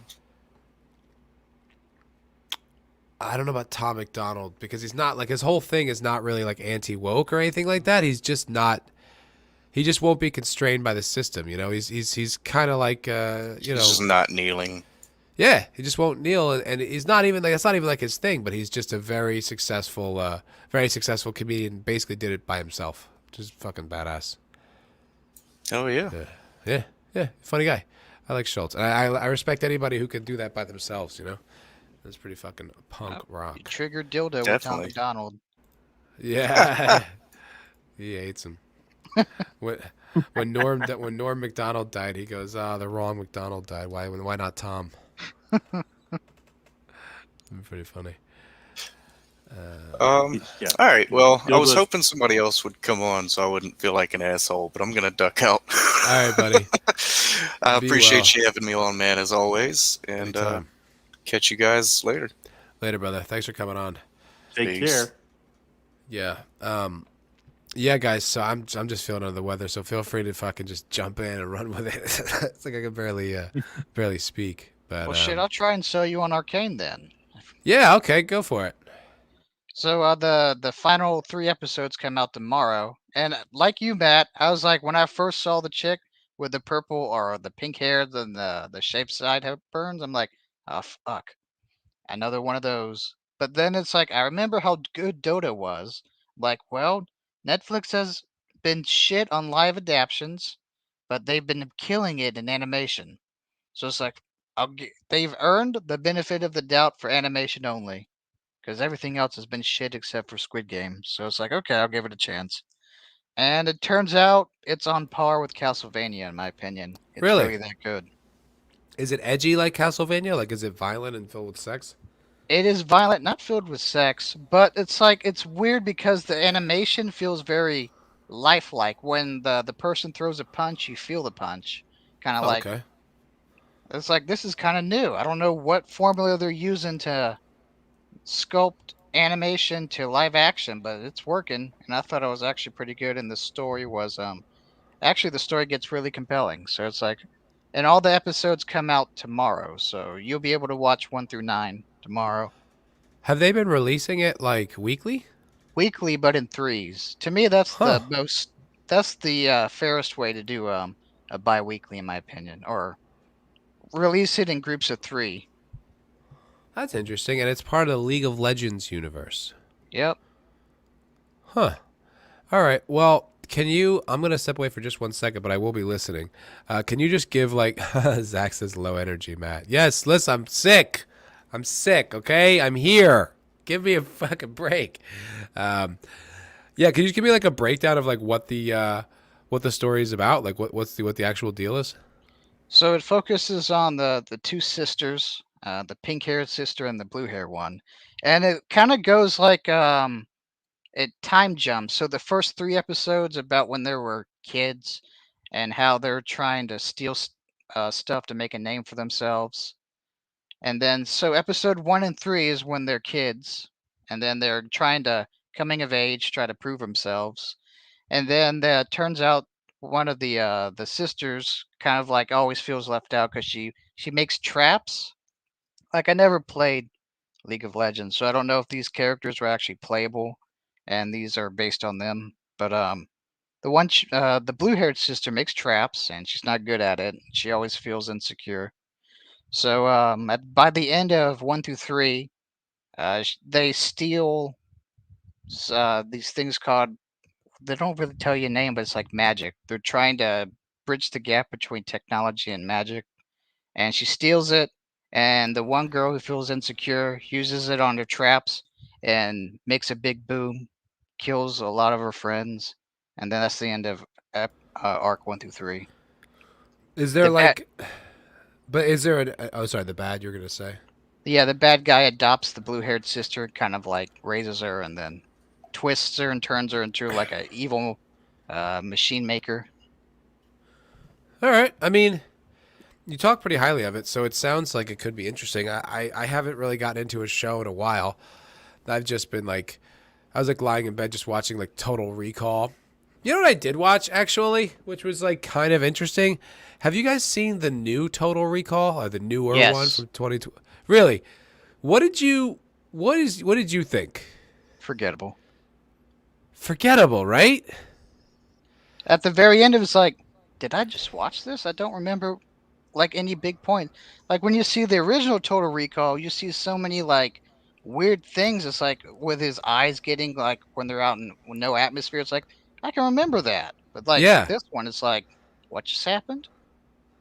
It was because I remember like when it first came out and I found out it was PG-13, I was like, ugh. Like, oh, fuck you. Like, I was like, I'm not interested in a PG-13 Total Recall, so I never even thought to watch it. And so I was watching it the other day, like the original. I was watching the 1991. And then I was like, I was curious, like, what's the book like? And then I was like, oh yeah, there's the other movie. Like, what is that one like? And so I was like, fuck it, I'm sick. Let me just watch it. So I popped it on, and it was like, it wasn't bad. Like, it wasn't a bad movie. It was just so mundane. It was just a basic, run of the mill, science fiction themed thriller. It was just, they're just getting chased the whole time. It was just sort of like, it's not even that it insulted the original Total Recall by being a softer version. It was just, it wasn't even an interesting film. You're just like, okay, I guess. Like, I didn't even quite understand what was going on. Like, there's these two, like, it's like the No Mars, which I was like, why No Mars? Why would you take No Mars? So there's like an android army, and there's an evil president because the whole planet's destroyed, and there's there's England and Australia, and the rest of the world is just, you can't live there. So in all these two different countries, there's just these massive stacked planets, and there's this huge underground like subway thing that just goes through the planet from Australia to England. It's like this sort of giant underground subway, and I guess there's animosity between the two nations, which I didn't get until at the end of the movie. They really did not do a very good job explaining that at all, that there was animosity. I guess there was terrorists or something, but you didn't know. Like, it was such a poorly fleshed out world, and it was so unnecessary to like rebuild the world that already exists in a movie and a book. Like, I don't know, what are you even trying to accomplish with this? And then the whole movie, it's supposed to be compelling, like the way the Total Recall thing was, but it really wasn't. Like, it's almost like the memory thing where he's like figuring out who he was just, that was all basically abandoned. They tell it to you in the first like half hour, like, yeah, you used to be this guy, and that's it. And then, they had the same twist. You led him to the guy. But there was the complexity and the twists and turns. Like, the 1990 movie is like intellectually superior on a lot of levels. And that's wild to say that. Well, from what you're saying, Matt, it sounds like a bunch of people who think they're good writers in Hollywood today looked at that movie and said, we could do better. And they're all living exemplars of the Dunning-Kruger effect. They think they're a lot better at what they do and at their intellectual capacity than they are, because that's a stupid premise. I mean, you're throwing away some of the best devices in that story, and reducing everything to two countries. It was two planets, now it's two countries. Talk about thinking small. And it's that nihilistic, like the world's gonna end, everything's gonna be destroyed. No, granted, this came out in 2012, so like it wasn't like boring or passe at that point, but still, it's just kind of like, all right. I mean, I give them credit for trying something different. You know, like, I admire that, and I don't really think the problem with the movie is that they tried something different and they should have just done the Mars and Earth thing. I think that the fact they tried something different, but they didn't really have much more than sort of like a threadbare concept. It was just kind of like, okay, so that's that. Yeah, there's this evil president who has no nuance, none, and it's Bryan Cranston. And like, you know, at the end, there's like this hand-to-hand fight, and you're like, you have an army of robots. Where are they? Like, how come they're not just killing him? And like, they had the jump on this guy, on Hauser, so many times, and they just didn't shoot him. You're like, what? I don't understand the benefit here. Like at one point, you're like, okay, he's trying to keep him alive. Fine. Once that passed, they had so many opportunities to kill him. They just didn't. Also, there were so many times where he was a better shot than these mechs. I was like, these mechs are really not that effective. They're really not that intimidating. And he has a fist fight with one at some point. He has a fist fight with a mech. Ugh, this is fucking stupid. Like, I'm trying to remember anything from that movie, and all I remember is like Blade Runner 2149, because the tonally they both feel so similar. Yeah, just sort of like shells, not even shells, just sort of like what is Draco just says, it feels like the drop was teleported into the movie from someone else's story. I think that makes perfect sense. Like they probably had this sort of thin science fiction script that already existed, and they're like, okay, let's make it a remake of Total Recall and fold all this other stuff into that and make that the new Total Recall. That actually makes perfect sense, Draco. Because the world itself doesn't really make sense. It feels like sort of a mediocre sci-fi script, but if you call it Total Recall, it'll have like a fan base immediately. I think you're right, buddy. Like Lord of the Rings. Well, yeah, like Yes. anything.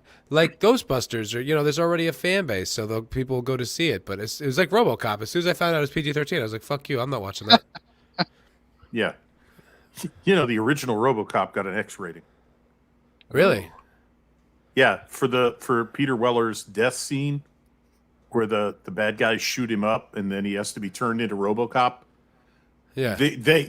That was so Sam Peckinpah with him being hit and blood going everywhere and the bullet striking that the Motion Picture Rating Association gave it an X, and they had to cut out most of his death scene to get an R. Wow, because it's still a pretty violent death scene. It's a violent movie, but it was even more violent than that when they first sent it for rating. That's Verhoeven too, right? Yeah, he did RoboCop and Total Recall. Yes. He's fucking badass, dude. He did RoboCop, Total Recall, and Starship Troopers. Oh, That's a hell of a IMDb, just those 3 flicks. I like Starship Troopers. Me too. He also did Showgirls. Done the book. It's nothing like the book. No, it isn't. Nothing ever is. I'm a huge fan of Robert Heinlein. I recommend you read that book because that movie is not that book. It's superficially similar. But Heinlein had some very, very important things to say in that book, and they almost got them backwards in the movie. Isn't that a shame? Yeah. It's such One a person shame. who was a science fiction critic, not a movie critic, said that Starship Troopers the movie was Hollywood's revenge on Robert Heinlein. You read the book and go back and watch the movie. I've read twice, and I tend to agree with. I don't think Paul Verhoeven liked Robert Heinlein personally or his writings. Was there like I a love Nazi? that book. Was there a the Nazi thing is that allegory? he was long accused of being a fascist for writing that book. He was a socialist before World War II and during World War II, and then he basically converted to libertarianism, and I think he was considered an apostate. So this is what I've heard. This is what I saw. I love that book, so I can't recommend that book enough. I like the movie. I just don't think the movie is a good representation of the story it's supposed to be based on. Yeah, it's tough. No, I get you, man. That's a tough thing, and I just don't know why they don't adapt things accurately. It's so arrogant. And it's also like it's so obnoxious because it's like the thing you're creating already has a built-in fan base, and those people should be honored because the only reason you even have this property, the only reason this movie's even being made is because people want to see this story. Yep. I'll never understand why they can't just honor it. It's just so bizarre. And it's only 263 pages. That's not that long. No. For a novel, you could adapt that into a tidy screenplay. 2 hours. Oh well. Oh, there was a 1988 movie? Did you know that? Oh, is that an anime? Oh, that's an anime. See, I wish I did like anime, to be honest. I really do. Because the ideas in anime are so interesting. The visuals are always so interesting. I'm just not down with their storytelling style. Have you watched One Punch Man? I tried it. I started it. I thought it was fine, but there was nothing in there where I was like, I have to keep watching this. I was like, yeah, this is fine. I get it. I get the joke. Nothing kept me there. You know what I mean? I felt like I was doing the show a favor by hanging around. To me, Genos was the hook that's like, I want to see what he does. Genus? I don't know. Which one's that? He's the android guy. He's his, he wants Hitama as his mentor. I don't even remember. I don't know if I got that far. Never mind. He's like this android, that like has all these cool powers like cannons and all that. It's like, oh, well, that's pretty cool. I honestly don't remember, dog. I mean, I remember I tried and I thought it was funny. You know, it was like he's knocking out these gods and he's just bored with his life and okay, you know, it's fine. And I had nothing against it. I wasn't like this is bad and I don't know why you don't like it or why you like it. I didn't care. I was just like I'm fine with this. This is fine. You know, enjoy it. It's not for me. What have you watched that? What have you watched that you liked, and what overall have you watched? We'll find something. Well, from anime series, like I really was in Attack on Titan for a long time. I think I watched like 3 seasons and like voraciously. Yeah. Voraciously? Is that the word? Yeah, Anyway, voraciously. Voraciously. Yeah, I was really into it, and I consumed it like Same. intensely. I like some of the Miyazaki stuff. Like I really like Mononoke. I think what's the one? Nausicaa of the Valley of the Wind is a really lesser known and underrated Miyazaki film. I think that one kicks ass. Ninja Scroll is really good. Watch Demon Slayer? No. Vampire Hunter D though is really fucking solid. That's a good one. But look, a lot of those I grew up on too, so it's like I have a different point of view. Michael Hickson says, "What about Fullmetal Alchemists? That was my entry into anime. Howl's Moving Castle is also great." Yeah, Howl's Moving Castle didn't do it for me. It was good visuals and stuff like that. It's this weird Japanese style of storytelling, like Spirited Away. Like, what is Spirited Away about? I have no fucking idea. I don't know what the lesson was. I don't know what the antagonist. I don't know who the bad guy was, who the good guy was. I don't know what the point was. I honestly, genuinely didn't get it. I was like, I really thought I was going to be blown away by that. And I was like, why? I don't understand. And I feel like maybe if I knew the lore of Japanese mythology going back thousands of years, I'd appreciate it. But I fucking don't. So I didn't get it. And Fullmetal Alchemist, I gave a few episodes. It was the same thing where I was like, I don't dislike this. I just don't feel any reason to stick around. Did you watch Brotherhood or the original? I don't know. I think it's whatever the one where the kid, like, it starts off where the kid turns himself into the spirit inside the armor. Like the Brotherhood's kind of like the remake of the original, kind of more up to date. I honestly don't know. I don't remember. I just, Yep. I tried. I gave it a shot, I don't know. I'm the same as you. Anime is very hit or miss. I have my Americanisms. Like, I love Castlevania. Give me that action. Give me the quick, no, like, inner monologues and delayed episodes and filler. Give me Castlevania. Fuck yeah. Don't give me inner monologues. That is the most obnoxious thing ever. Like, the challenge of visual storytelling is that you don't have that. When you're writing a book, you can literally write a whole chapter with what the person's thinking. You don't have that with a movie or a TV show, so you can't do it. Sometimes you can get narration and kind of cheat a little bit, but for the most part, it's a visual storytelling medium, and you have to figure out ways to convey that without saying it. And the Japanese are like, fuck all that. I'll tell you exactly what they're thinking. I'm like, that's so boring. Like, you're explaining the stakes to me in the middle of the fight.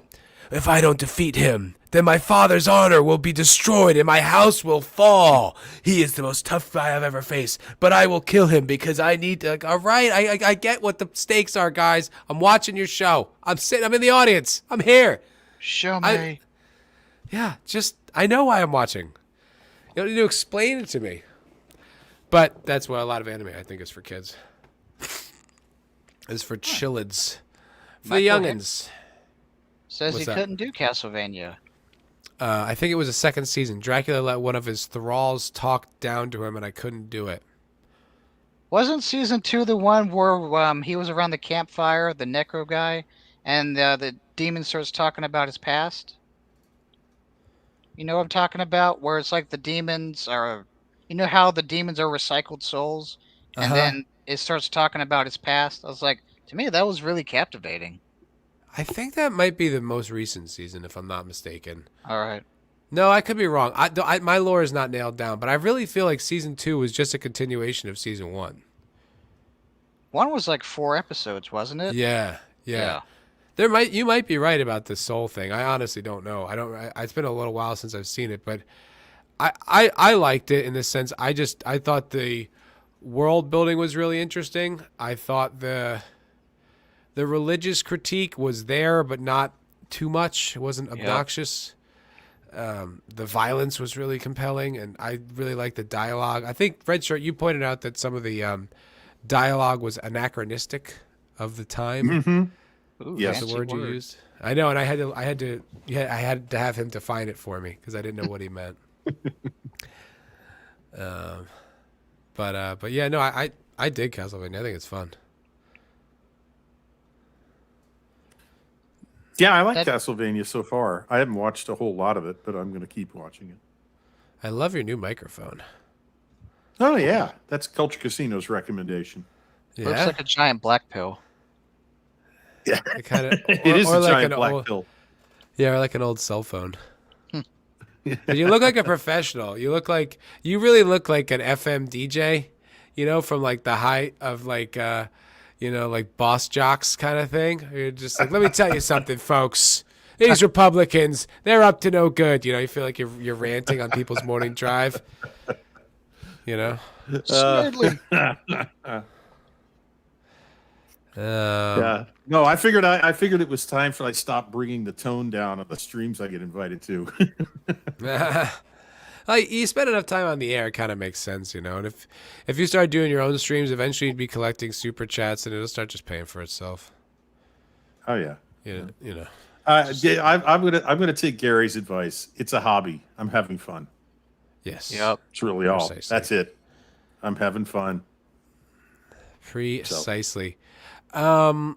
I know we all love Kathleen Kennedy's Star Wars stories, but I did want to talk about this one. I was looking this up before we came on the air, and I thought it was kind of interesting. So it says, former The Hollywood Reporter editor Matthew Bologna blasts Disney for re-upping Kathleen Kennedy's contract. Now, I don't know if you guys understand. In Hollywood, there are two industry rags. There are two industry like publications that are, this is what everyone reads. This is the cutting edge of the industry. And as Cameron Pasha talks, they are the mouthpiece for the industry. So once the agenda switches, once the signals go out, this is where they come from. This is where it begins. Save all the Whisper Network, behind the scenes Facebook chats, which are all very real.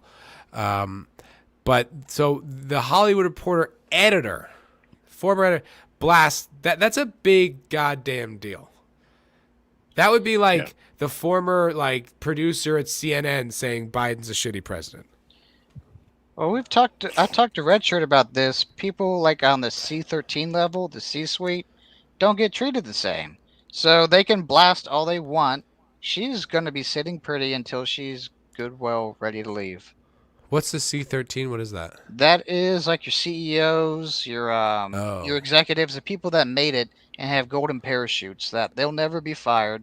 The only way they could be is they publicly disgrace the company, that the shareholder and the CEO has to remove them. But other than that, they're set for life. Yeah, I pretty agree. much the board has to remove them. Yeah. I concur, but I think it's really compelling that this guy would say this about her. So I kind of want to hear what he's got to say. So, former editor at The Hollywood Reporter and writer at a new subscription-based website, Puck, Matthew Bologna blasted the Walt Disney Company for re-upping Kathleen Kennedy's contract as president of Lucasfilm. The article on Puck, that is really not a great name for an outlet, discussing Kennedy's reign as president of Lucasfilm. Bologna reported Kennedy has a lot of good things happening at Lucasfilm, and I'm told she recently re-upped her deal for another 3 years. However, he also noted, but Star Wars as a film franchise is a disaster, and someone else should have been given a chance to fix it. I don't know if they blast her, but it's a mild criticism. In fact, Bologna spends most of his article pointing out just how disastrous Kennedy has been for Star Wars. He notes, the litany of botched productions and missed opportunities could form the curriculum for a film school seminar called Franchise Mismanagement. All right, that's pretty fucking... Those are some harsh words. I like that. Mm-hmm. He then lists off a number of those botched productions and missed opportunities, beginning by pointing out the obvious. There isn't a single Star Wars film project on track to make it to release before 2024, so at least 5 years between movies. Next, he points out to the numerous changes in directors through Kennedy's tenure, which includes Tony Gilroy, who is a good director, being brought into overall Gareth Edwards' Rogue One film, and Ron Howard replacing Phil Lord and Chris Miller on Solo. Baloney points out, the bland version of Solo failed to crack $400 million worldwide, becoming the first Star Wars movie to lose money, while Lord and Miller went on to win an Oscar that same year for the brilliant Spider-Man Into Spider-Verse. He then returns to the problems with directors, noting that she axed Colin Trevorrow from the third film in the trilogy and brought J.J. Abrams back to direct The Rise of Skywalker.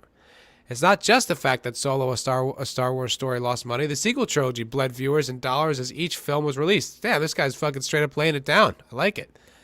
The Force Awakens earned $2 billion at the worldwide box office and $936 million at the domestic theater. The Last Jedi saw its worldwide box office tumble to $1.3 billion and $620 domestic. The Rise of Skywalker would make just over $1 billion, and domestic fell to $515.2 million, which we all know. From there, Baloney criticized Kennedy's direction with the franchise, stating Force Awakens after the rocky development was considered a well-executed mix of fan service and fresh characters. No. But after allowing Johnson to kill off Luke Skywalker and the villain Snoke in Last Jedi, Kennedy and co. freaked out when superfans... How about just people who actually liked it? Does it have to be super fans? Can it just be people that liked what Star Wars was? See, even he's qualifying it with like his like sort of little asterisks and this, that, and the other. He's still not taking a stance. He's just saying, look how it didn't work out, which is fine. But it's not just like it was this cult of super fans. It was like people who actually like Star Wars didn't like this intersectional garbage. It's full of baloney. Full of turkey. Some of the creative deviations from Star Wars canon. So rather than defend or extrapolate on his ideas from episode 9, Lucasfilm just minimized or ignored them. The Force could inhabit anyone until it couldn't, that kind of thing. Now, I don't want to keep reading it because... Shut up, Sentient Dodo. He's such a dick. He's always so sarcastic. I don't want to keep reading this because he's just basically reiterating things that we already know. However, it is interesting to see someone who is in this position, who's like this kind of a guy. Shut up, Sentient Dodo. I want to talk about it. Stop mocking me. Stop mocking us. It is interesting, though, that someone this powerful is actually saying the thing, or this influential, let's say, but is actually saying the thing that is not to be said in Hollywood. Now, take of that what you will, Sentient Dildo. I think it counts for something. What do you guys think? Yeah, I agree, because this is what the Hollywood up till now labeled fans toxic fandom to avoid saying. They didn't want to admit that there were any problems with the films, so they just said anybody who didn't like them is a toxic fan. Yeah. So the Fandom Menace came out of this, and this guy appears to be, yes, he's qualifying it. He's saying the super fans, but that's the only qualification I hear. The qualifications that came out before were they were toxic fans that didn't like it. That's an improvement. That's progress. I agree, and I think it's this guy, him saying that her getting re-upped is like basically like we're just rewarding failure with this woman getting her job back, which is, we all know this. This is all things that we already know.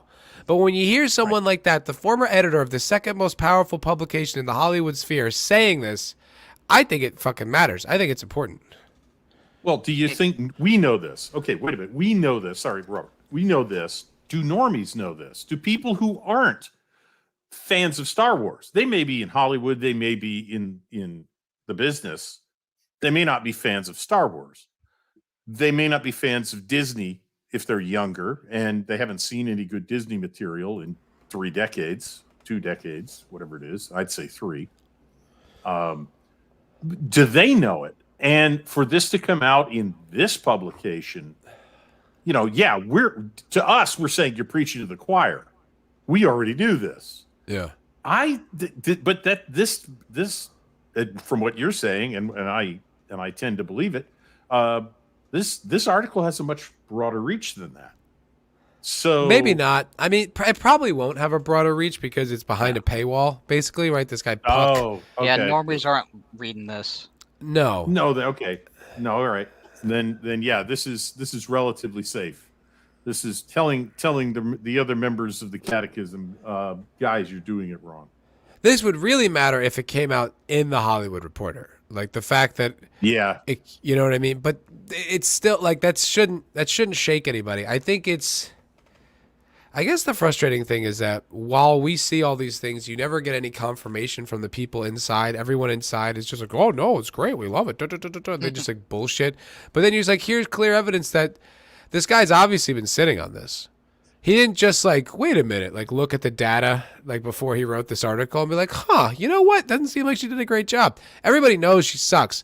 And this is, to me, this is proof that inside Hollywood, they know this, they agree this, and they just take hands off because she's too fucking powerful. What I find funny is for like I try to get a gauge of how normies feel about stuff because it's really easy to fall into the neurotic bubble and just think, oh, this is how we think and this is how it is. But when you start talking to normies, it's like, oh man, we really are just minorities here. So when I was in training, just out of organic conversation with the class, they brought up Star Wars and Game of Thrones all within like the first hour. So it's like with Star Wars, they only said there's only 1 through 6 Star Wars movies. I'm like, that's what we say. And then the other thing was people started saying about Game of Thrones, how great it was. And then it's like, man, that shit really fell off on the very last season. Nobody talks about it anymore. It's like, that's what we say too. So we're not in a bubble. Normies actually do think this shit. Yeah, they're just, I think it's a level of sophistication with like caring about it. Like I think it's just a little bit more passive. Like I notice this like in personal relationships and stuff like that. Like I'm pretty observant when people say or do things. Like I'm sharp to it. Not everyone is. So it's like I can see someone like thinking or doing something and they're not even necessarily aware that they're doing it. You know, it almost takes them like an extra few steps to pick up on the fact that they did that or said that or that's where they're coming from. It's like it's the same thing with like this normie shit. Like it's like we saw it. I saw it after I came home from Force Awakens. I saw it after like 20 minutes of Force Awakens. I was like, oh, this is going to suck. This is going to be a rough ride. And it was. And I knew it. And then I came home and I had to fucking watch everyone praise it. No, fucking Star Wars is back and blah, blah, blah. And just the accolades. And I'm just sitting there like, oh, no. And then time kept going and it set in. And then people were like, oh, you know what? Maybe that did suck. Maybe that wasn't as good as I thought. You know what it's like like the instinct. Like some people are quick to the end to the result, some people aren't. And normies are definitely much slower to it because they don't care. It's not their thing. They're not passionate about it. Well, that passion is the thing. That to me, I mean, I have done this. I have ranted for 5 minutes over George Lucas's re-edit to the original Star Wars that had Greedo shoot first and Han shoot after it. And I gave this whole impassioned speech once about how that destroys Han Solo's character arc. It destroys his character. It makes him meaningless and all this other stuff. And it was all done. The colleague that was sitting there at the dinner table with me at a company event just looked at me and said, it's only a movie. That's a normie's response. Right. That's a normie's response. I told that story to a more recent colleague who's about 35 and who's never seen the original, probably, because he's not old enough. And when I was all done, he said, oh, by the way, for the record, I agree with you. And he's not a normie. Right. He has his own passions. And Star Wars probably isn't one of them, but he saw the point. Right. Normies don't have a vested interest, an emotional interest in the movie. To them, it may evoke an emotion if they like it and it hits them, but they don't get invested in the characters. They don't get invested in the story, and they sure as hell don't get invested in the lore. No, that's true. Or like, yeah, exactly. Like maintaining the integrity of the whole thing. Right. With that though, guys, I gotta wrap it up. I'm too sick. I'm congested. I'm sneezing. I'm fucking coughing off screen. I gotta call it a night tonight. I think considering 2 hours is not bad. Check it out. Go back and rewatch the replay. Thank you for even hanging out with us, everyone who's here. Such a dildo, Zax, Thomas Bowman, Vigilante Williamson, Zero Discussions with J.M. Cruz, Michael Hickson. Did I catch everybody? Just another red shirts in the chat. I feel like I caught everybody. But thank you guys. Cold Era, you have a channel, right? Yeah. You want? Let's put I can throw that in. All right, yeah. Let's give it a little something. What do you got going on? What can the people look forward to seeing from you? I do a show called the Sunday Siege, but because of my job, I have to probably move it to the Saturday Siege, where we just talk about pop culture bullshit, video games and stuff I like. And then you can also catch me on the new rebranded channel, Cosmic Fusion. I'm usually a guest on his show whenever he gets that pumping out again. Yeah, right on, man. Well, cool. Yeah, keep an eye out for Cold Air. Red Shirt's going to put it in the chat. You guys know me. I'm trying to bang out more content as much as I can. I guess I did a short from last week that was pretty funny. Actually, you know what? Let me share that because it was a pretty funny moment from last week. And it's actually doing well on YouTube, which I didn't know. Like my last short, like it's got 620 views right now, which is like well outside the norm. Granted, it's just a short, but generally they don't do this well. So I was like, oh, okay. So that's kind of compelling. But I'll quickly share this short with you guys. This is from last week's show, which I thought was pretty damn funny. I don't know if we finished that discussion when we were talking about Taylor Swift. I'd much rolled around rather to talk something new. about Taylor Swift than Seed. Just me. All right. Well, what's your take on Taylor Swift, Vidge? She's all right. I'll be happy if I never, ever. Well, ever I'm glad talk we about brought her it again. up. I'm so glad we made this shifted the entire show to the topic of she's fine. Great. All right. Well, I guess we'll move on. That's wrapped up. Done there. Vigilante Williamson. We love Vigilante Williamson. Yes. Such a dildo says. Oh, is that me? Oh, sorry. My thing just playing in the background. Senjilo says, Matt, unvaxxed super spreader. And then someone else says, maybe I've got COVID. No, I have way too much mucus for this to be COVID. It's too much snot. It can't be COVID. But did we put the... Oh, there we go. So Red Shirt's got the... there we go. This is Cold Era's channel. So subscribe. And keep an eye out for the content I'm banging out. Also have the Culture Crime Fighters every Wednesday at noon. This week will be on my channel. We don't have a guest scheduled, but maybe, who knows? We'll see what happens. But thank you guys for bearing with us. Sorry it's a short show tonight, but I just feel like shit, and I got to go lay down. So, yes, thank you for Red Shirt, Cold Era for hanging out, Cosmic Fusion, Jake D, and Culture Casino. So, Thanks for having me on. Anytime. All right, we'll see you all next week. Thank Be you, Matt. well. Bye.